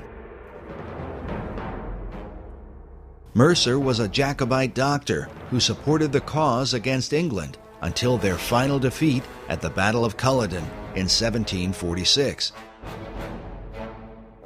He was then forced to flee to America, leaving his homeland behind. He served as Brigadier General in the Continental Army and was a close personal advisor to George Washington. It's even believed that it was Hugh Mercer who suggested that General Washington make his famous crossing of the Delaware River on Christmas of 1776. Incredibly, one of Hugh Mercer's children would marry into the Patton family and ultimately produce World War II hero General George S. Patton, whose blood and guts reputation was certainly in keeping with the Jacobite tradition.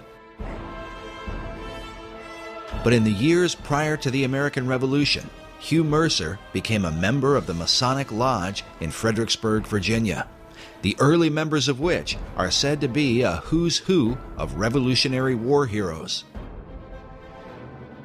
Mercer's fellow members included George Washington and James Monroe.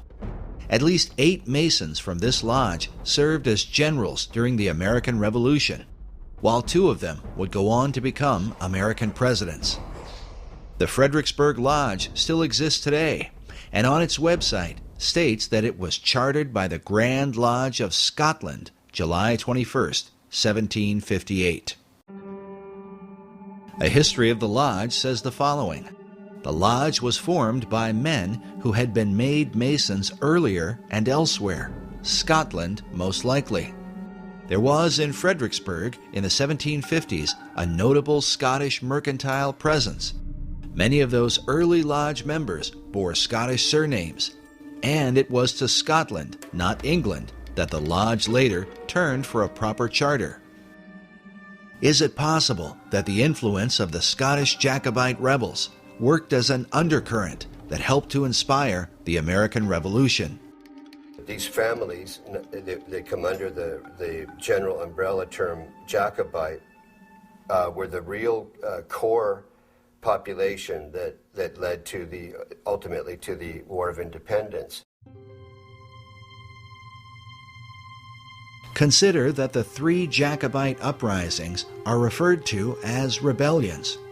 During the Revolutionary era, the motto, "Rebellion to tyrants is obedience to God," was adopted, a motto that Benjamin Franklin wanted to include on the design of the Great Seal.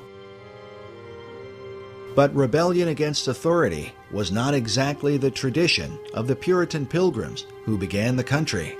Their focus was on the biblical teaching of Jesus and the apostles. When Harvard University was founded in 1636, its motto was "Truth for Christ and the Church." Harvard's statement of purpose went on to say that the main end of life and studies is to know God and Jesus Christ, which is eternal life. But by the Revolutionary era, references to God were more ambiguous, often referring to the guidance of divine providence. It has been noted that the revolutionary founders were not known for quoting the sayings of Jesus Christ. They certainly mentioned his name or made reference to Christianity. They said things like, "No king but King Jesus." But his teachings were absent from their writings. Sayings like, "Turn the other cheek," "Love your enemies," and "Bless them that curse you," had no place in a movement that was founded on rebellion. As a result, it becomes little surprise that once the new republic was founded, biblical imagery of Christ and the Gospels would be missing from the capital city. Instead, a celebration of pagan gods and goddesses would prevail, which seems to represent the ecumenical views of King James II and his Masonic Jacobite rebels. The chief Jacobite symbol was the white rose, traditionally worn on their Scottish bonnets. This dagger features a Jacobite rose with a pentagram in the center. Notice that the pentagram has a dot in the middle, which usually signifies the sun. The 5 points of the star symbolize the rotation of Venus around the sun, forming a pentagram over an 8-year cycle.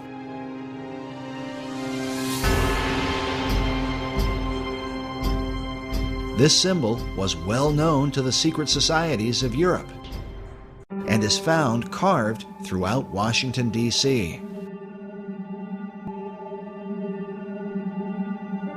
In light of these things, the question Americans today should ask is, if the idea of rebellion was in obedience to God, what God did they mean?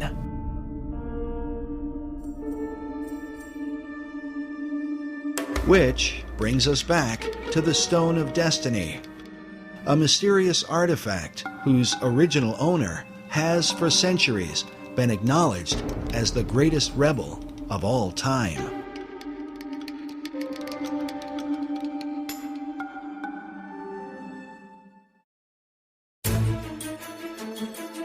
The belief is that the real stone was not captured by the English in 1296, but was somehow hidden away by the Scots.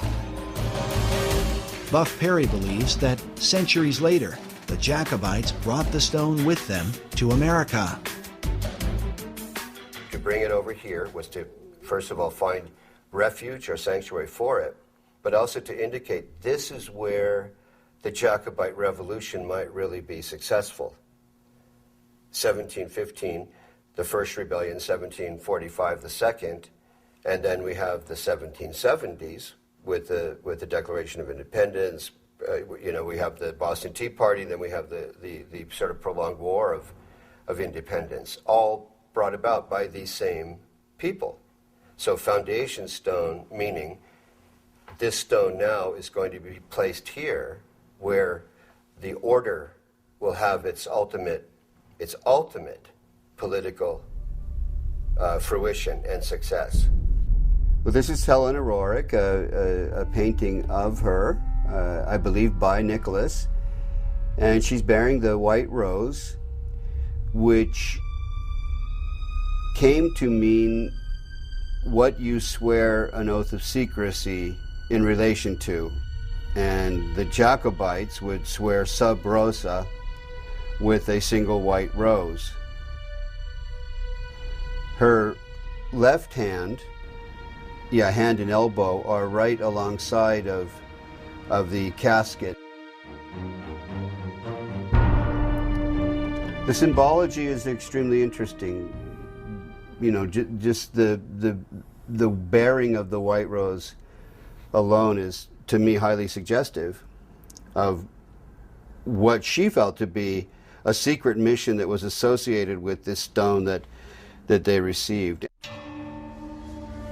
It seems clear that their secret mission had to do with creating a one-world order through the League of Nations and by supporting the New Deal, which both FDR and Henry Wallace believed was the new order of the ages. It was during FDR's administration that the National Archives building was completed, with the figure of what appears to be a perfected man carved upon it. The figure is called Destiny. With the word destiny used repeatedly by the key figures who influenced the dollar bill, FDR, Wallace, and Manly Hall, is it possible that they all believed the Stone of Destiny had come to America through Nicholas Rorik?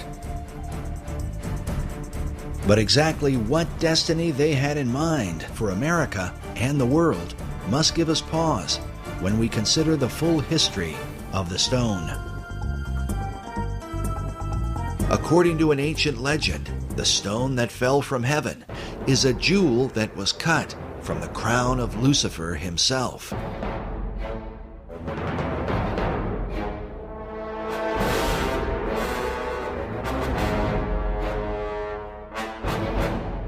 Commenting on this, Manly P. Hall writes that the lapis exilis, crown jewel of the archangel Lucifer, fell from heaven. Michael, archangel of the sun, at the head of the angelic hosts, swooped down upon Lucifer. During the conflict, Michael with his sword struck the flashing lapis exilis from the coronet of his adversary. and the green stone fell into the dark and immeasurable abyss. Hall goes on to say that out of Lucifer's radiant gem was fashioned the Sangreal, or Holy Grail, from which Christ is said to have drunk at the Last Supper. This idea seems to be captured in this depiction of the Grail by Dante Gabriel Rossetti. Rossetti was a 19th century esoteric painter who is said to have influenced modern Rosicrucianism. He may well have been familiar with the ancient legend, since his Grail cup appears to be a dark emerald green, mounted in a golden frame. But according to the various legends that are told, this stone of Lucifer was divided into different parts. One part became the Grail chalice, while King Solomon is said to have fashioned another part into a ring. Yet another part became the stone of the Kaaba. While this stone is black, Manly Hall suggests that Islam venerates the color green because of its association with the Grail stone. Others believe the Grail stone is the same as the Emerald Tablet. A depiction of this tablet can be found in the floor mosaic of the Cathedral of Siena, next to an image of Hermes Trismegistus, or Hermes Thrice Great. As such, it is known as the Emerald Tablet of Hermes. Written upon it is the Hermetic maxim, "That which is below is like that which is above." The tablet is also called the Philosopher's Stone and is well known in the ancient world. Sir Isaac Newton even did his own transcription of the Emerald Tablet.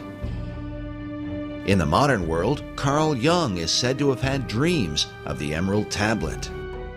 Manly Hall obviously knew about it and even published his own illustration. Hall writes that the oldest and most revered of all the alchemical formulae is the sacred Emerald Tablet of Hermes.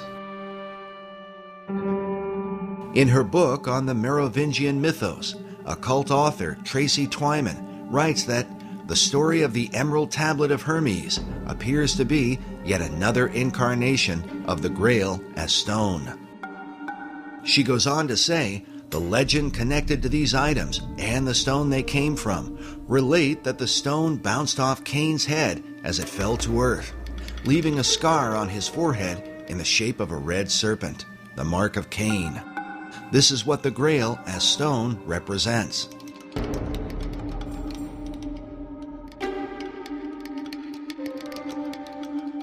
Meanwhile, Nicholas Rorik called his stone a Chintamani, an example of which is shown in this image of a Buddhist figure who holds a greenish Chintamani stone in his hand. While the legends of these stones vary and researchers often disagree, it is curious that both Rorik and Manly Hall use the same variant spelling of Eschenbach's term for the Grail stone. Eschenbach wrote lapsit exilis rather than lapis exilis. In each of their writings, both Rorik and Hall used the term lapis exilis. This might be written off as mere coincidence, if not for the fact that Hall was meeting with Rorik in the upper penthouse of the master building. This suggests that they had the same understanding of the stone. Furthermore, both men were involved, along with Henry Wallace, in the theosophical teachings of Madame H.P. Blavatsky, who openly asserted the ancient Gnostic belief that the true God is Lucifer. As such, for Rorik to have a piece of Lucifer's gemstone would have had great significance. Dr. Obadiah Harris explained to us the importance of Madame Blavatsky to Manly Hall and to his writings about the founding and destiny of America. There's another important lady over here that Mr. Hall wanted to honor, and that is Helen Blavatsky, a Russian woman By the way, her little house in Russia, and I understand now, is a national museum. But in the early days, he wanted to pay tribute to her contribution, and she was the co-founder of the Theosophical Society, whose headquarters now is in India. She wrote Isis Unveiled, The Secret Doctrine, and it is said, I don't know if this is true, but she died in 1891. Manly Hall was born in 1901, but it is said that he had read The Secret Doctrine by the time he was 12 years old and understood it. So there's a feeling that Manly Hall had a bond with this woman, a kind of spiritual bond, and that when he wrote Secret Teachings of America, he was really writing the next book for her secret teaching, secret doctrine, that he was taking it farther, and he did. So he felt that in her was a kind of something of the isthmus of the spirit that gave birth to the Philosophical Research Society. If what Dr. Harris says is true, then Hall founded his entire society on the Luciferian doctrines of Madame H.P. Blavatsky. Well, Manly Hall, of course, really was one of the leaders of this whole world esoteric movement for probably 70 years or more. And he wrote extensively about the ancient mysteries, and he eventually joined the Masons and, of course, moved up very rapidly to 33rd degree Mason, and then to the upper levels of Masonry, which are truly into the Luciferian, which most Masons have no idea even exist. In his writings, Hall said that when the Mason learns the mystery of his craft, the seething energies of Lucifer are in his hands. This quote comes from the book The Lost Keys of Freemasonry, that was first published in 1923, the same year the casket had been delivered to the Roriks in Paris. The Luciferian Freemasonry, described by Hall, could very well have been known by such Masons as Henry Wallace and FDR, especially if FDR was so familiar with Hall that he sent emissaries to Hall's library. Also consider that FDR's successor, Harry Truman, a fellow Mason, had Hall's books on his shelves. And certainly, Manly Hall's view of Lapis Exilis as the gemstone of Lucifer would not likely have escaped the attention of Nicholas Rorik.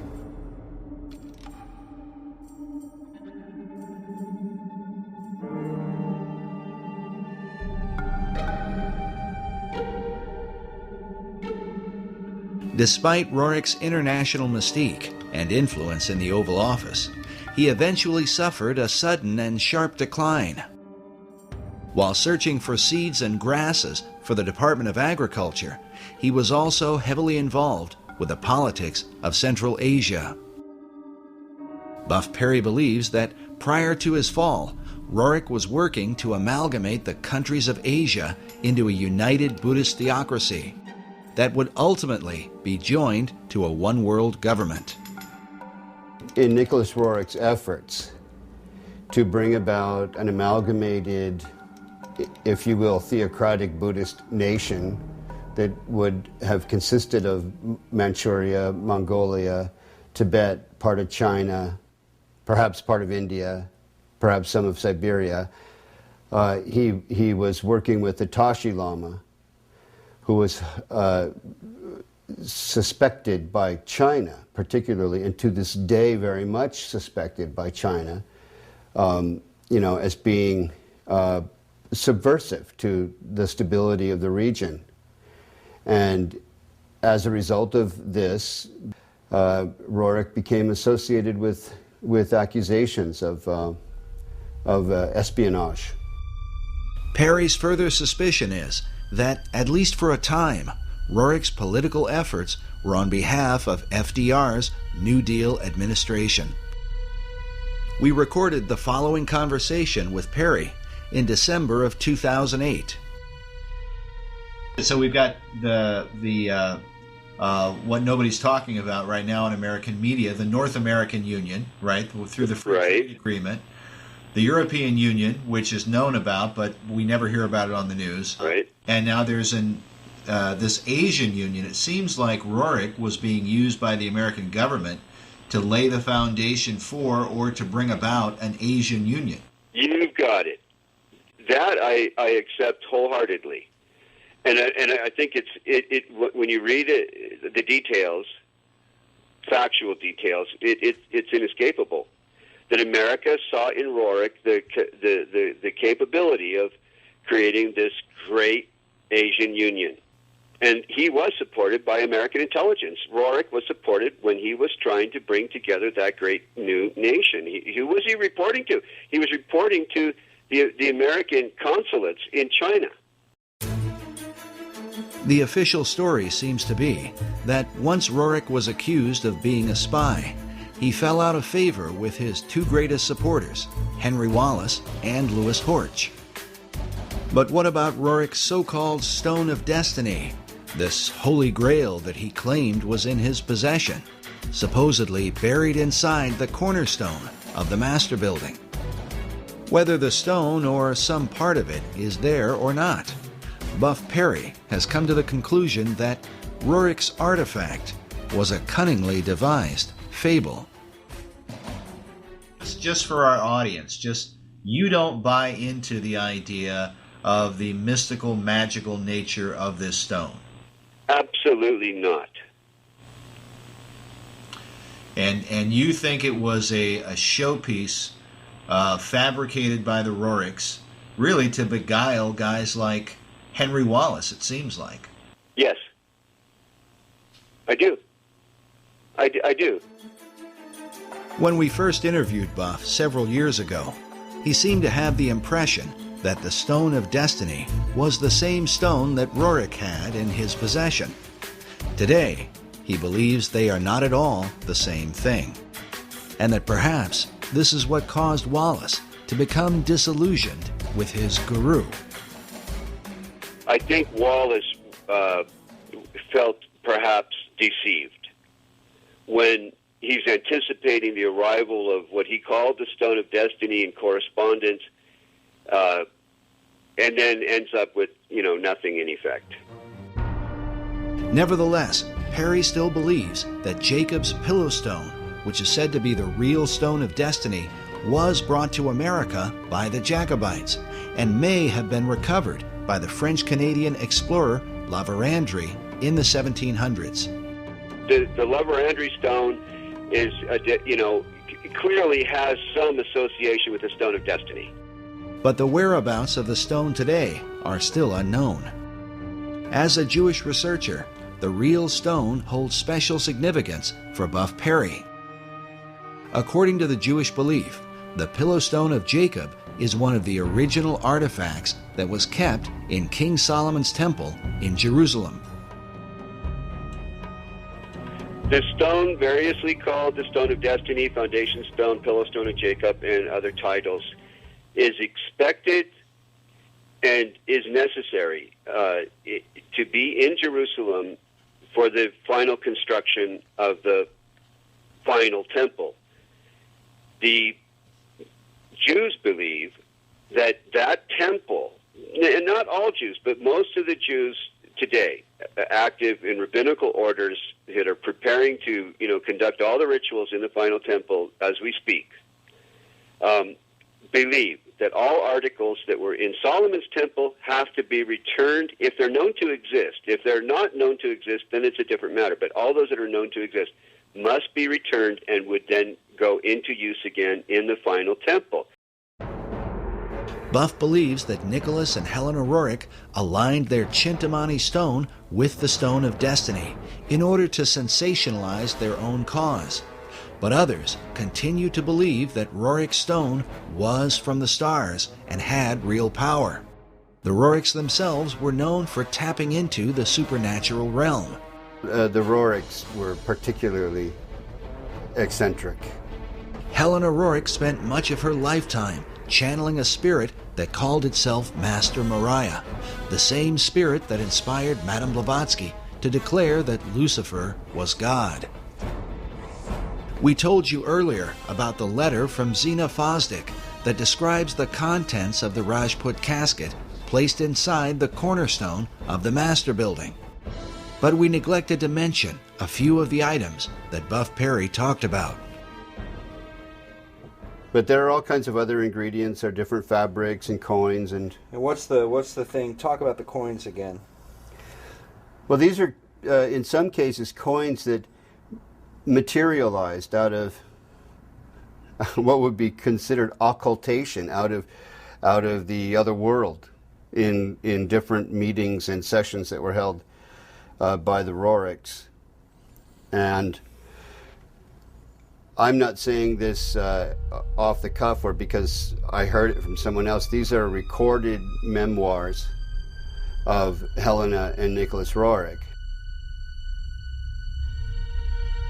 And of course, many of the people who are into the New Age are into astral projection and in contact with these spirit beings. And there really are spirit beings out there. They refer to them as the Masters of Wisdom, or the Great White Brotherhood, or the Enlightened Ones. And they believe that they are guiding society. These are actually demonic forces and demonic beings. And of course, they can materialize and disappear. The average individual says, oh, that can't be true. And yet it is true. And when you talk to the people who are dealing with this, they come in contact with this many times. They have accessed this other dimension, which is truly a demonic dimension. And of course, tragically, it's becoming increasingly apparent here in America as we turn our back on God, and we're not really a secular society. We've gone from being a Christian society to a secular society, and now a society dominated by the occult forces, of which are intent upon ruling the world. If it's true that the Roriks were in contact with the spirit realm, is it then possible that these same powers could have somehow influenced the design of the dollar bill?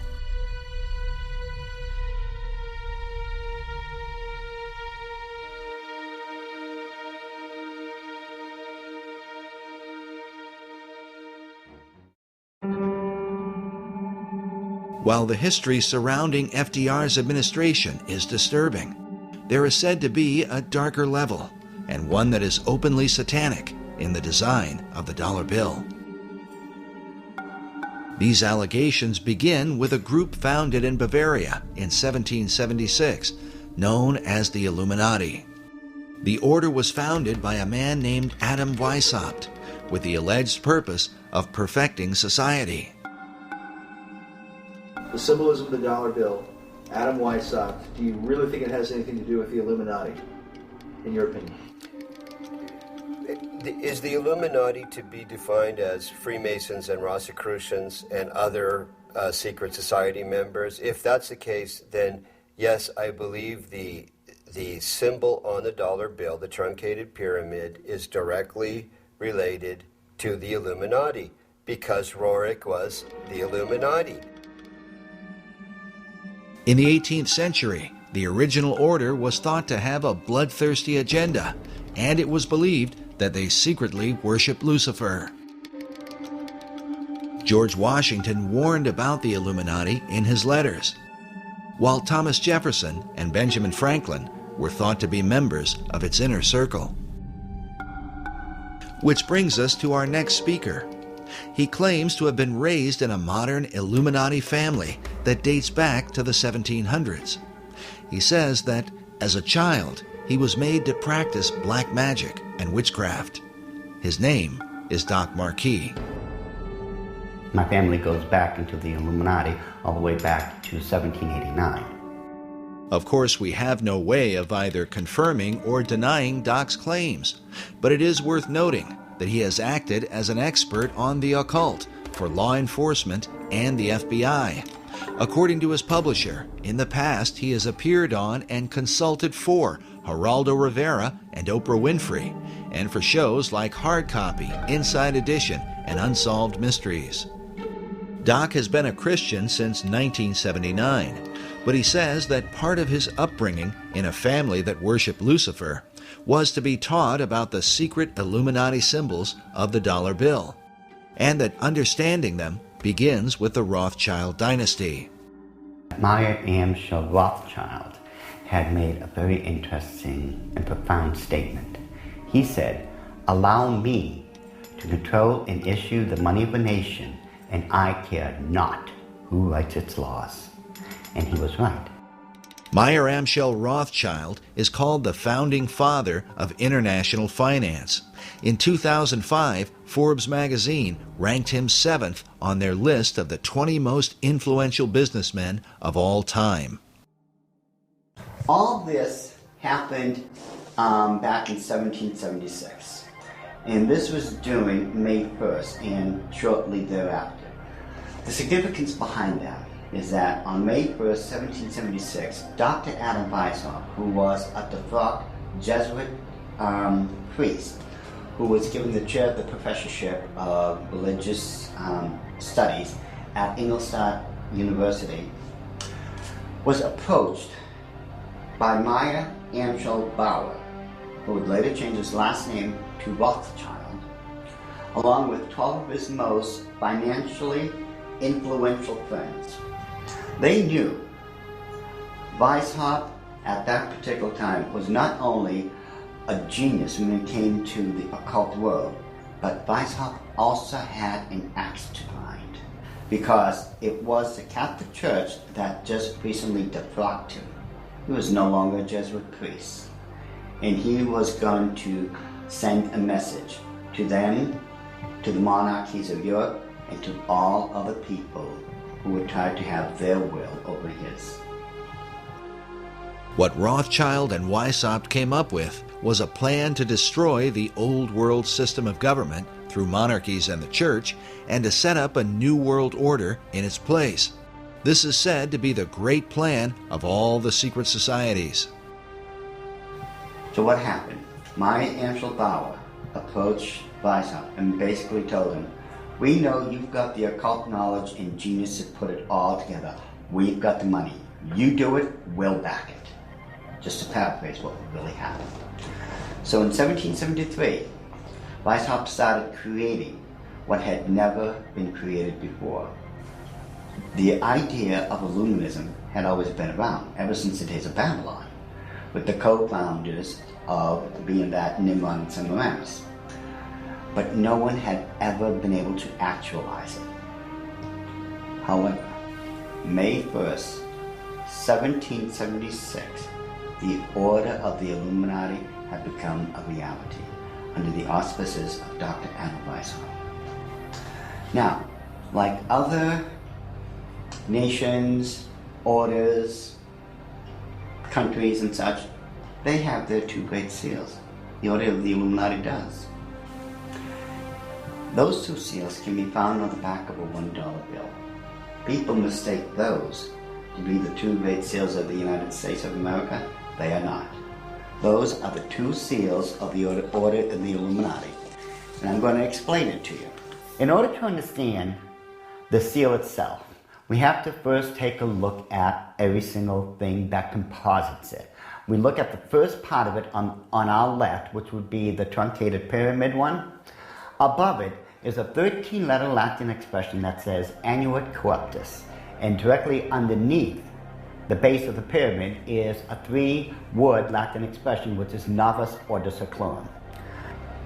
If you were to look up the word, let's say, work, in the English dictionary, you're going to find at least 50 different meanings for it. It is the same thing in Latin. Different words have different meanings. They have more than one meaning. The word seclorum, one of the definitive meanings is secular. Something that is secular is of the world. So it is proper, very proper, to translate the bottom as New World Order, the Novus Ordo Seclorum. The whole of it is saying, announcing the birth of a new world order. This would be Dr. Adam Weishaupt himself, the very first head of the Order of the Illuminati. It was Weishaupt who had himself come up with a 7-part plan to create what he called the Novus Ordo Seclorum, or the New World Order. This is the person responsible for it. The interesting thing about the front of the dollar bill is that there are 4 huge ones. There is one in every single corner. Now, if we look at every single one of them, they each have an oval around it, except for the top right-hand one. Now, if we look at this blow-up version of it, you will find there is no oval. This is a shield that is surrounding the one. Now, the reason there was a shield here is because this is very similar to the original shield that was given to the Rothschild family when Baron Meyer Amschel Rothschild had become knighted in England and received the lordship. If we look across the top of this shield, all the way to the left-hand side, it drops down and forms a crescent moon. It's a crescent moon because it represents the female goddess in the occult world. At the bottom of that shield, of that lunar moon, you will see the owl. It is very obvious once you take a good look at that part of the crescent moon. And it is the same Illuminati owl that is being worshipped at the Bohemian Grove in California by those members of the Bohemian Grove, where presidents, premiers, kings and queens and heads of nations throughout this world have met. You can tell just by looking at this photo, that is a 40-foot owl. It is made out of oak, and that the worshippers are surrounding that fire pit around that altar, which is easily reflected in the lake around them. This is definitely the owl of the Illuminati. The rituals performed at the Bohemian Grove are occult and idolatrous. One of them, called the cremation of care, is supposed to be a mock human sacrifice, though some suggest that real killings take place. When President Nixon was there, he commented about the extreme homosexual environment at this all-male boys' club. Among other powerful American leaders who have been spotted at the Grove are Ronald Reagan, Dwight Eisenhower, Jimmy Carter, Newt Gingrich, and George Bush Jr. and Sr. Now, when we take a look at the O, it is actually, occultically speaking, the shape of the Ouroboros, the snake that's going around in a circle, devouring itself. This O is actually the eye in this lady's face that they want to look at. This is the O. Now, what's in the center of this O? You take a good look. It is the exact same owl of the Illuminati that we saw on the back of the $1 bill. So the question then becomes, who owns L'Oreal? But the owl seems to be a major symbol for the secret societies, as they are found repeatedly inside government buildings in Washington, D.C. And a giant owl figure is even seen in the street design, with the United States Capitol in the midst of it.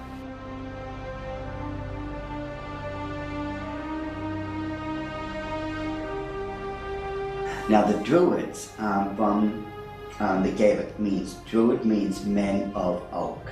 These people worshipped creation among other things, but their sacred symbol was the owl because the ancient god of magic and of the hunt was Pallas Athena. Her bird was the owl, and that owl represented wisdom. It always has. Pallas Athena was also the goddess figure who was said to inspire Sir Francis Bacon. But now look at this owl seal at the Bohemian Grove, where it says, "Weaving spiders come not here." While the line is taken from Shakespeare's Midsummer Night's Dream, could this also be a veiled reference to what seems like a spiderweb design that forms the background of the dollar bill? Are there additional secrets hidden there? Now, I'm sure you've heard of a Rorschach smear or the Rorschach ink blot test as created by Dr. Rorschach himself. You see the ink in the forefront and everything else is in the background. This way your subconscious mind is supposed to pick up on what's on the foreground, and you're supposed to be able to tell what you are subconsciously seeing. Notice how it's very busy. Lot of intersection diagonally lines, you can't make out what's there. But let's get rid of the background noise, get rid of all the diagonal lines that doesn't belong there, and let's reverse the principle of Rorschach and take what's in the background and bring it to the forefront and see what's there. Because once we do that, we find out it's quite obvious that there is another Illuminati owl, and that it is perched on something that looks like an arrow. That is what they don't want you to see. Once you see this owl here and compare it to the other one on the left-hand side of it, it becomes very obvious that this is an owl. You can now begin to distinguish beyond all that busy signals and such that they don't want you to look through. Yet, they place there in honor of their totem bird, the owl of wisdom, which is the totem bird because their god, Lucifer, was supposed to have been the wisest of all of God's creation.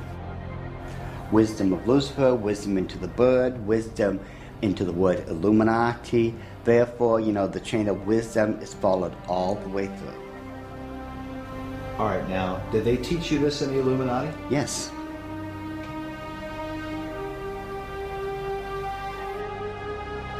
Well, I want you to understand that the first symbol is known as a pentalpha, from the Greek word for five, pente.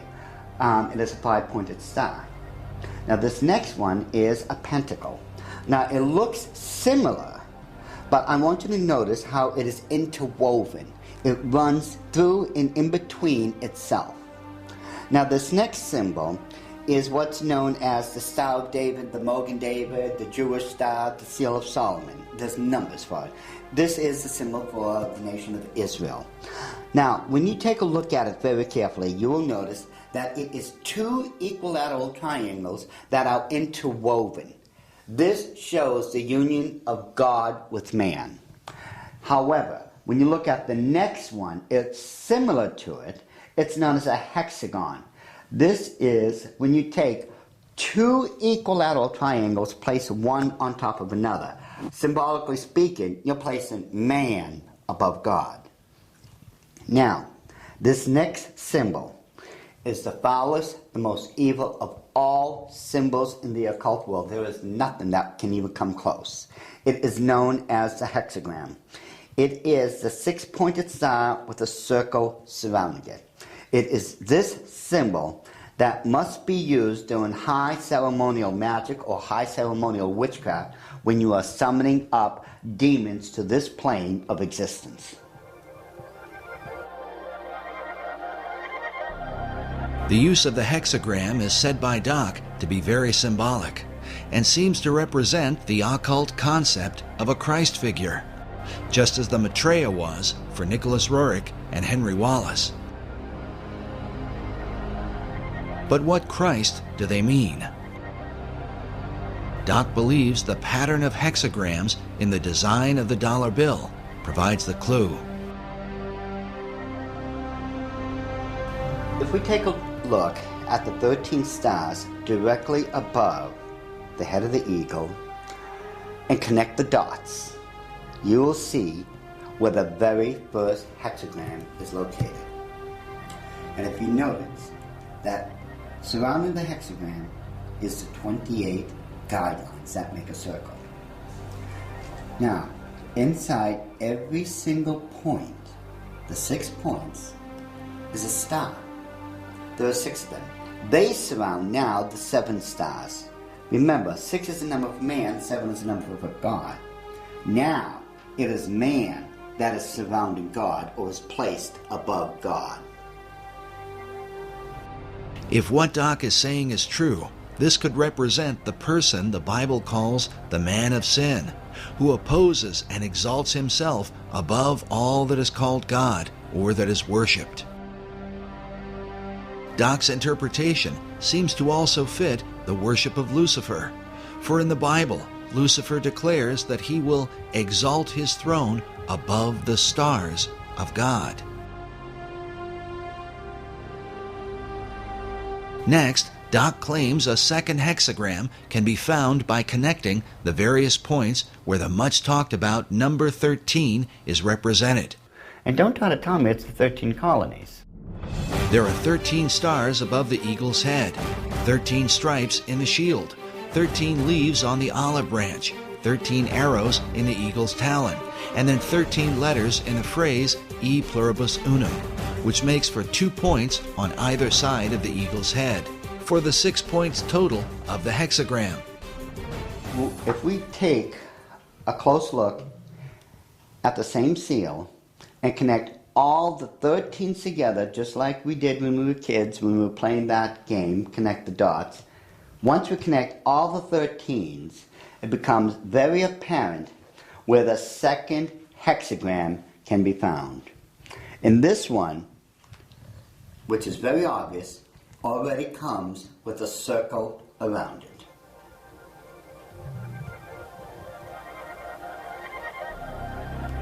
So this is the second hexagram here in figure 2. Yes. And then where's the third hexagram? The third hexagram can be found on the other part of the Great Seal. Again, connect all the 13 together, the 13 letters, the 13 steps in the pyramid, connect all this together. And you'll note, with the circle that's already there, it forms the third hexagram.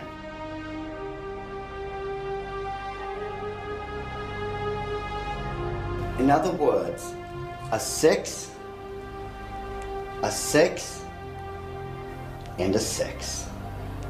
A 6, 6, 6.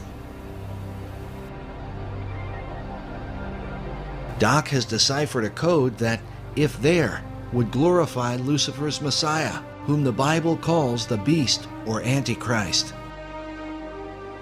In the book of Revelation, it reads, "Here is wisdom.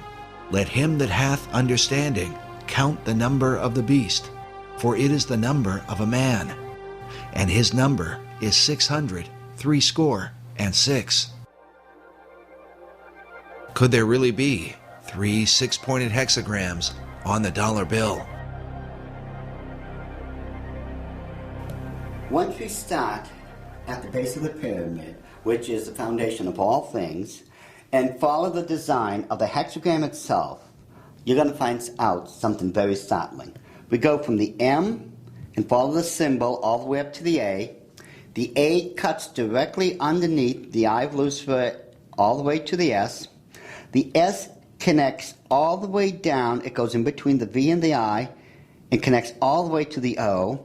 And following the symbol, the O connects up and over along the symbol of the hexagram to the word N. In perfect sequence, it's M-A-S-O-N, Mason. It's not what a lot of other people have espoused, that the symbol connects down to the M in seclorum and that the word is an anagram or something like that. Those people who are doing that obviously don't know what they're talking about, or they don't know how to plagiarize me correctly.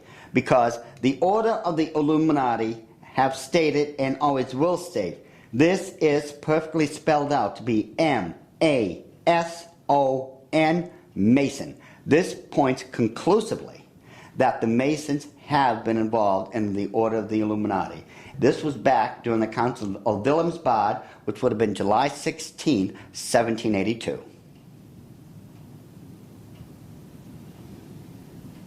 All right, so what are we seeing?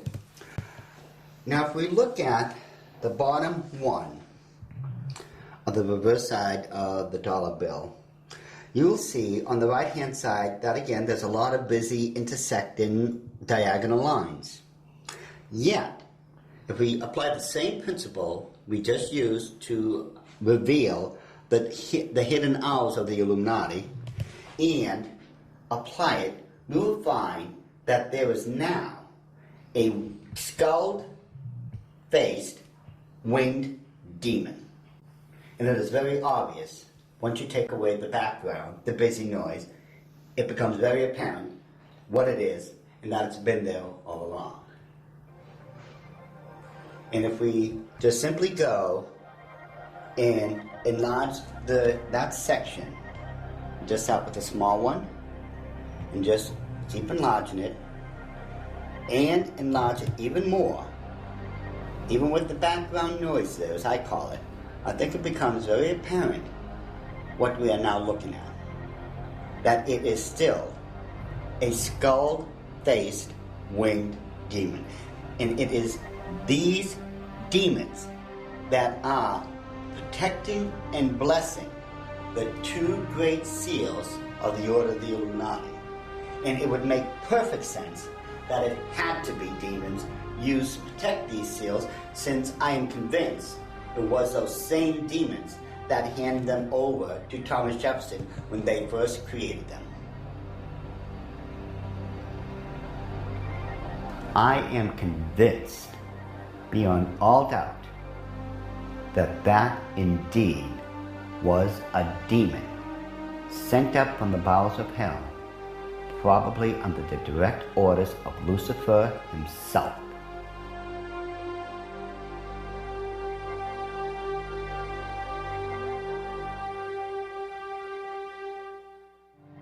Doc Marquis makes it clear that he is no longer involved in the occult, and that since becoming a Christian, he has dedicated himself to warning others about the activities of the secret societies that worship Lucifer. I've been doing this now since the late 70s, when I first left the Order of the Illuminati, and that's when at that point I had become a born-again Christian. At that time, I realized what I had been doing all along.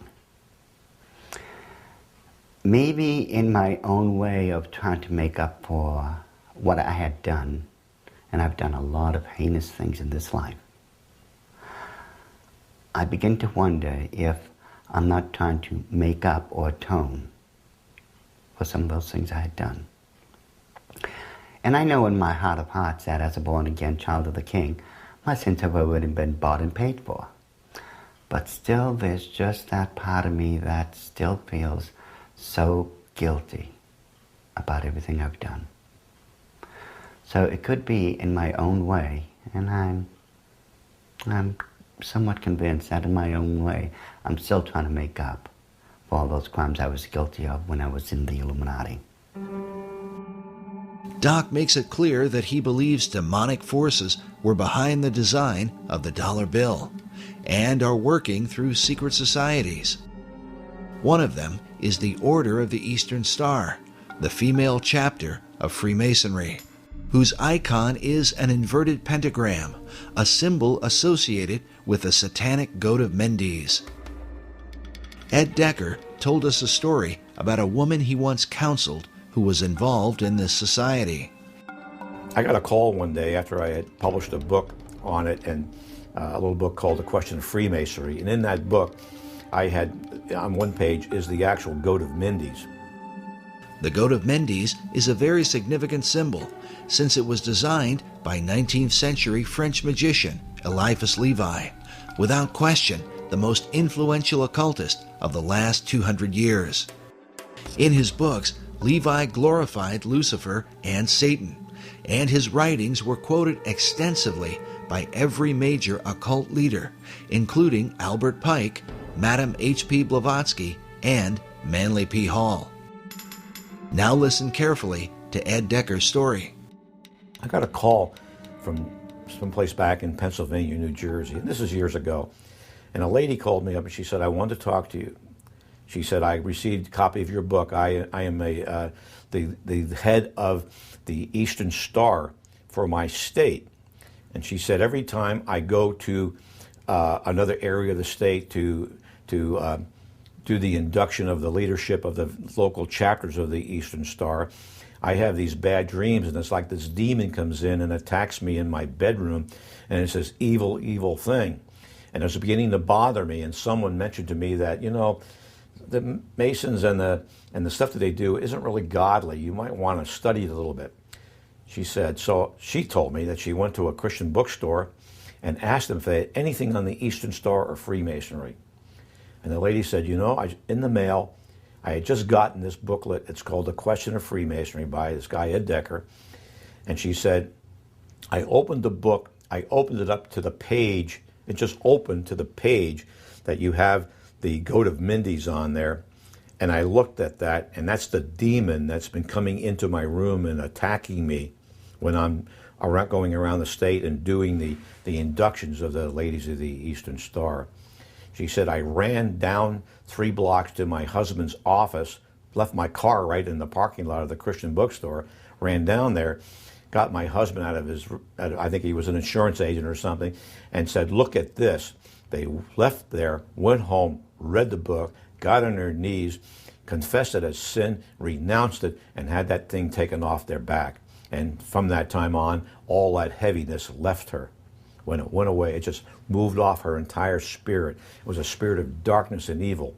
And it was the Goat of Mindy's, the same thing that's on the Medal of Honor, the same thing that's built into the Capitol and the Mall and the White House, built in there. It's the same evil spirit.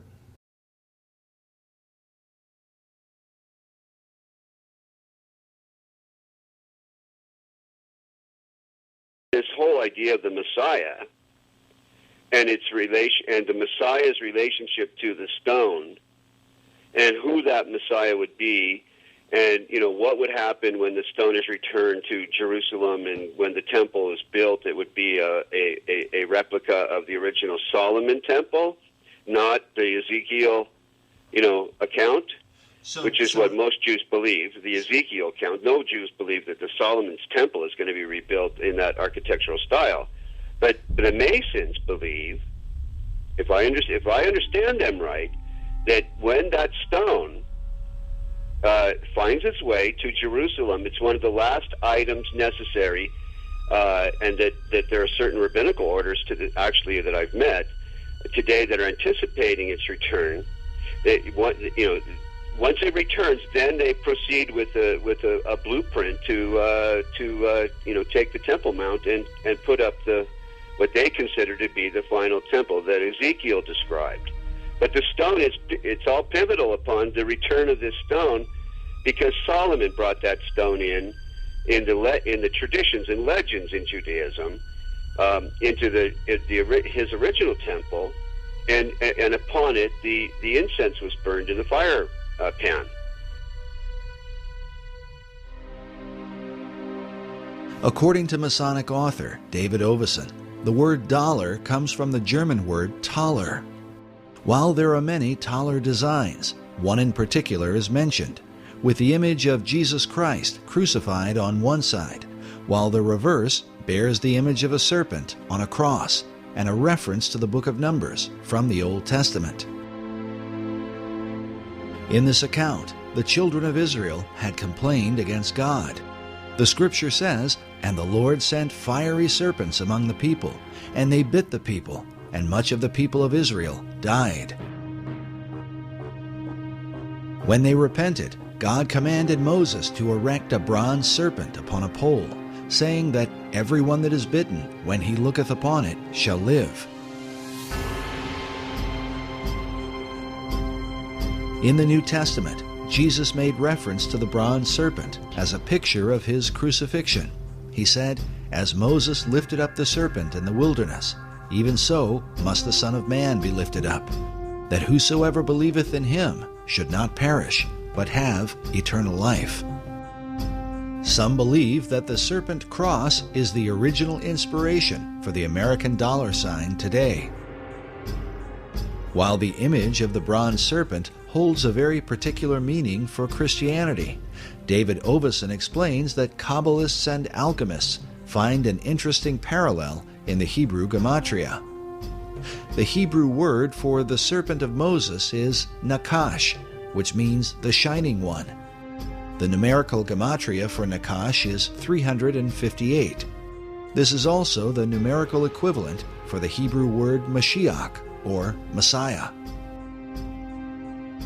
Oveson claims that these numerical equivalents allowed magicians to draw a connection between the brazen or bronze serpent and the Messiah.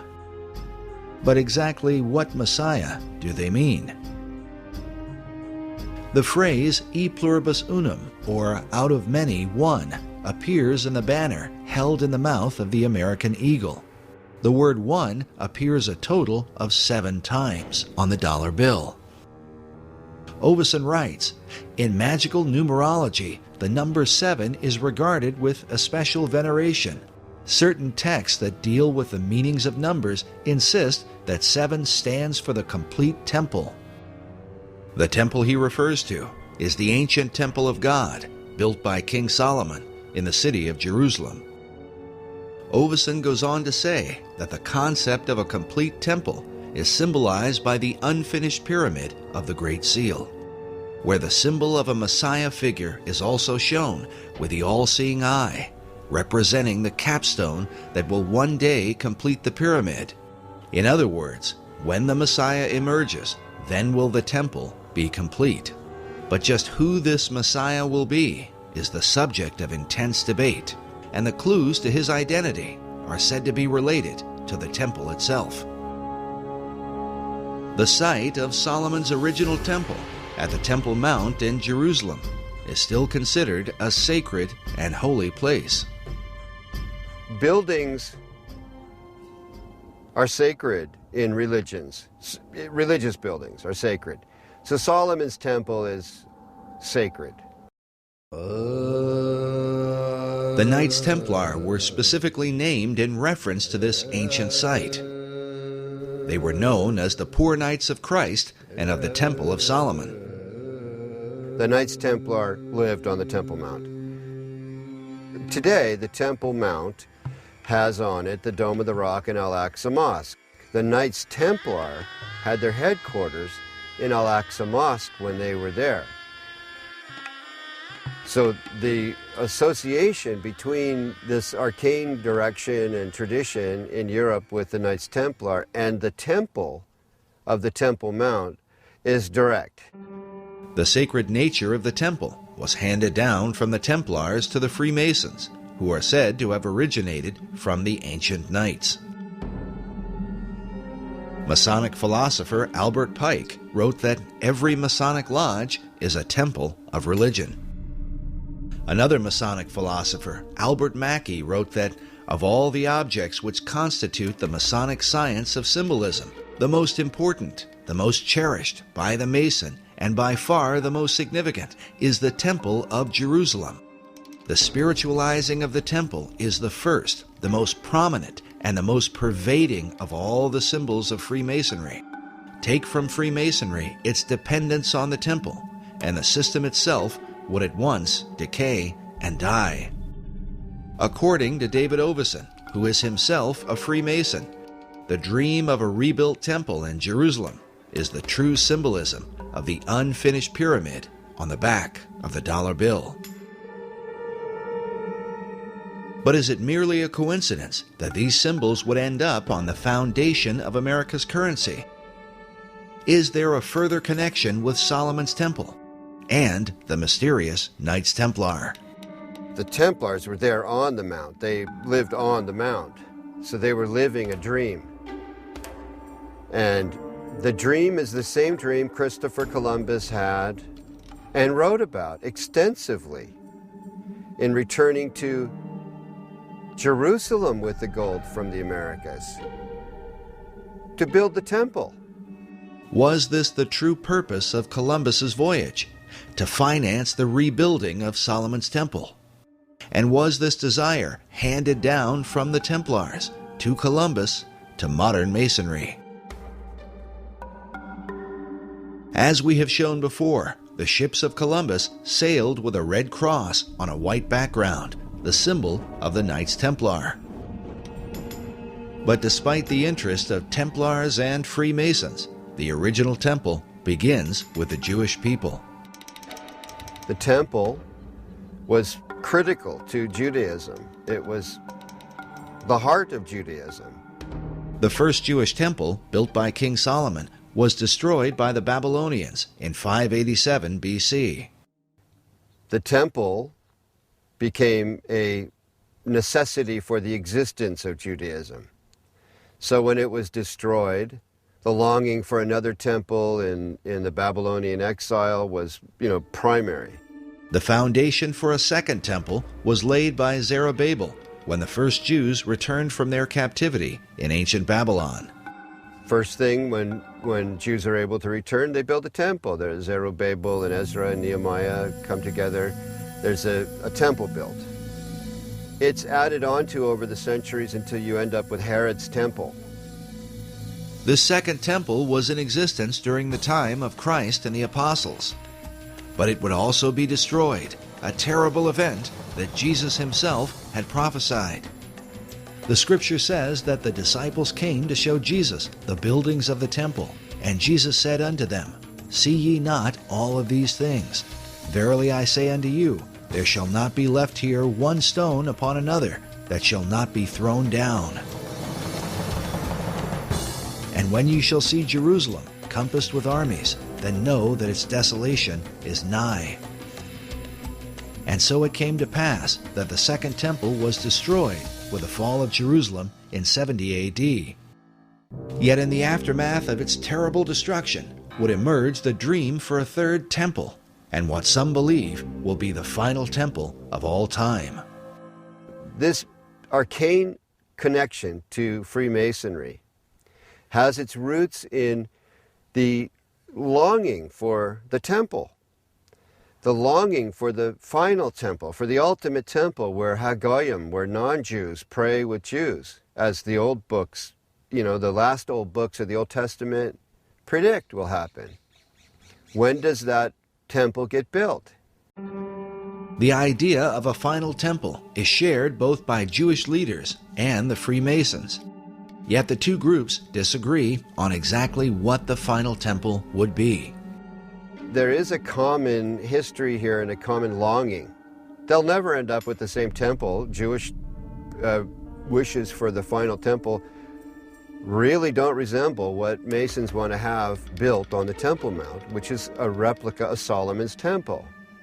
With their mysterious rituals and secret practices, the Masons are often accused of intoxicating the world, making it drunk with ideas of a new age and a new world order, all of which are engineered toward the fulfillment of the new Atlantis envisioned by Sir Francis Bacon. Could it be that this is what lies behind the concept of a third and final temple? It, to me, makes perfect sense that the new Atlantis, as understood in the Baconian tradition, involves the final temple, the spiritual headquarters, if you will, of the new Atlantis. The idea of that temple is central to Freemasonry, the Knights Templar, and of this there is no doubt. They've all expressed it. All these arcane societies have let it be known that this is really ultimately a central goal. They seem to all gravitate toward there being a temple, a need for a temple, except Orthodox Muslims who say, no, we're the last religion. These buildings are fine, thank you very much. Become a Muslim and you can pray in them and hang out on the Temple Mount, which is not going to happen. So that leads to a pretty ugly likelihood. If people who want a temple get their way, there's going to be a bloodbath there. Also, I believe it's spiritual because Satan has always desired God's place. That's why in Masonry you have Jebulon right there on the altar, Baal, the ruler of demons in the Masonic altar.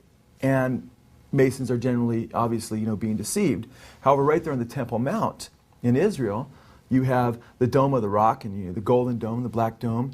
And within these domes you have statements right there on Israel's Temple Mount, statements that Allah is God and Allah has no, or God has no son, and Muhammad's his prophet, a denial of the true God and his son, Jesus Christ. And again, that's what 1 John identifies as being the spirit of Antichrist, those that deny the Father and the Son, 1 John chapter 2.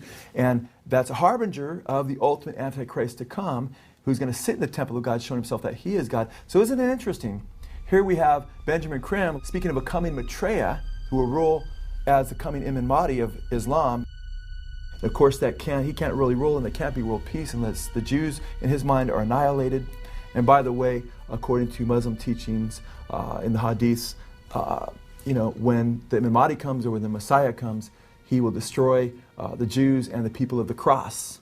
So all of this stuff, incredibly, it fits together just too well. But praise God, because from my perspective as a Christian, Jesus Christ said, when you see these things beginning to take place, lift up your head, for redemption is drawing near. And I believe these are signs that Jesus Christ is coming again. And when he does come, he will defeat the Antichrist, and every knee will bow, and every tongue confess, including Benjamin Krim, including the leaders of Iran and Hezbollah and so forth. Whether it's in heaven or on earth or in hell, every knee will bow, declaring that Jesus Christ is Lord in the end. And what will all these things mean for the future destiny of America? According to David Oveson, it was Manly Hall who influenced the placement of 72 stones on the Great Pyramid of the dollar bill, since the number 72 is said to be a magical number in the occult. It was also Hall who taught that the American eagle was a cleverly disguised phoenix bird. In his writings, he documents this account from the 1st century A.D. There is a certain bird which is called a phoenix, and when the time of its dissolution draws near that it must die, it builds itself a nest. But as the flesh decays, a certain kind of worm is produced. According to this account, it is from this worm that the phoenix is reborn. This concept of a phoenix worm in its nest seems to be represented at the top of this column on a building found in Europe.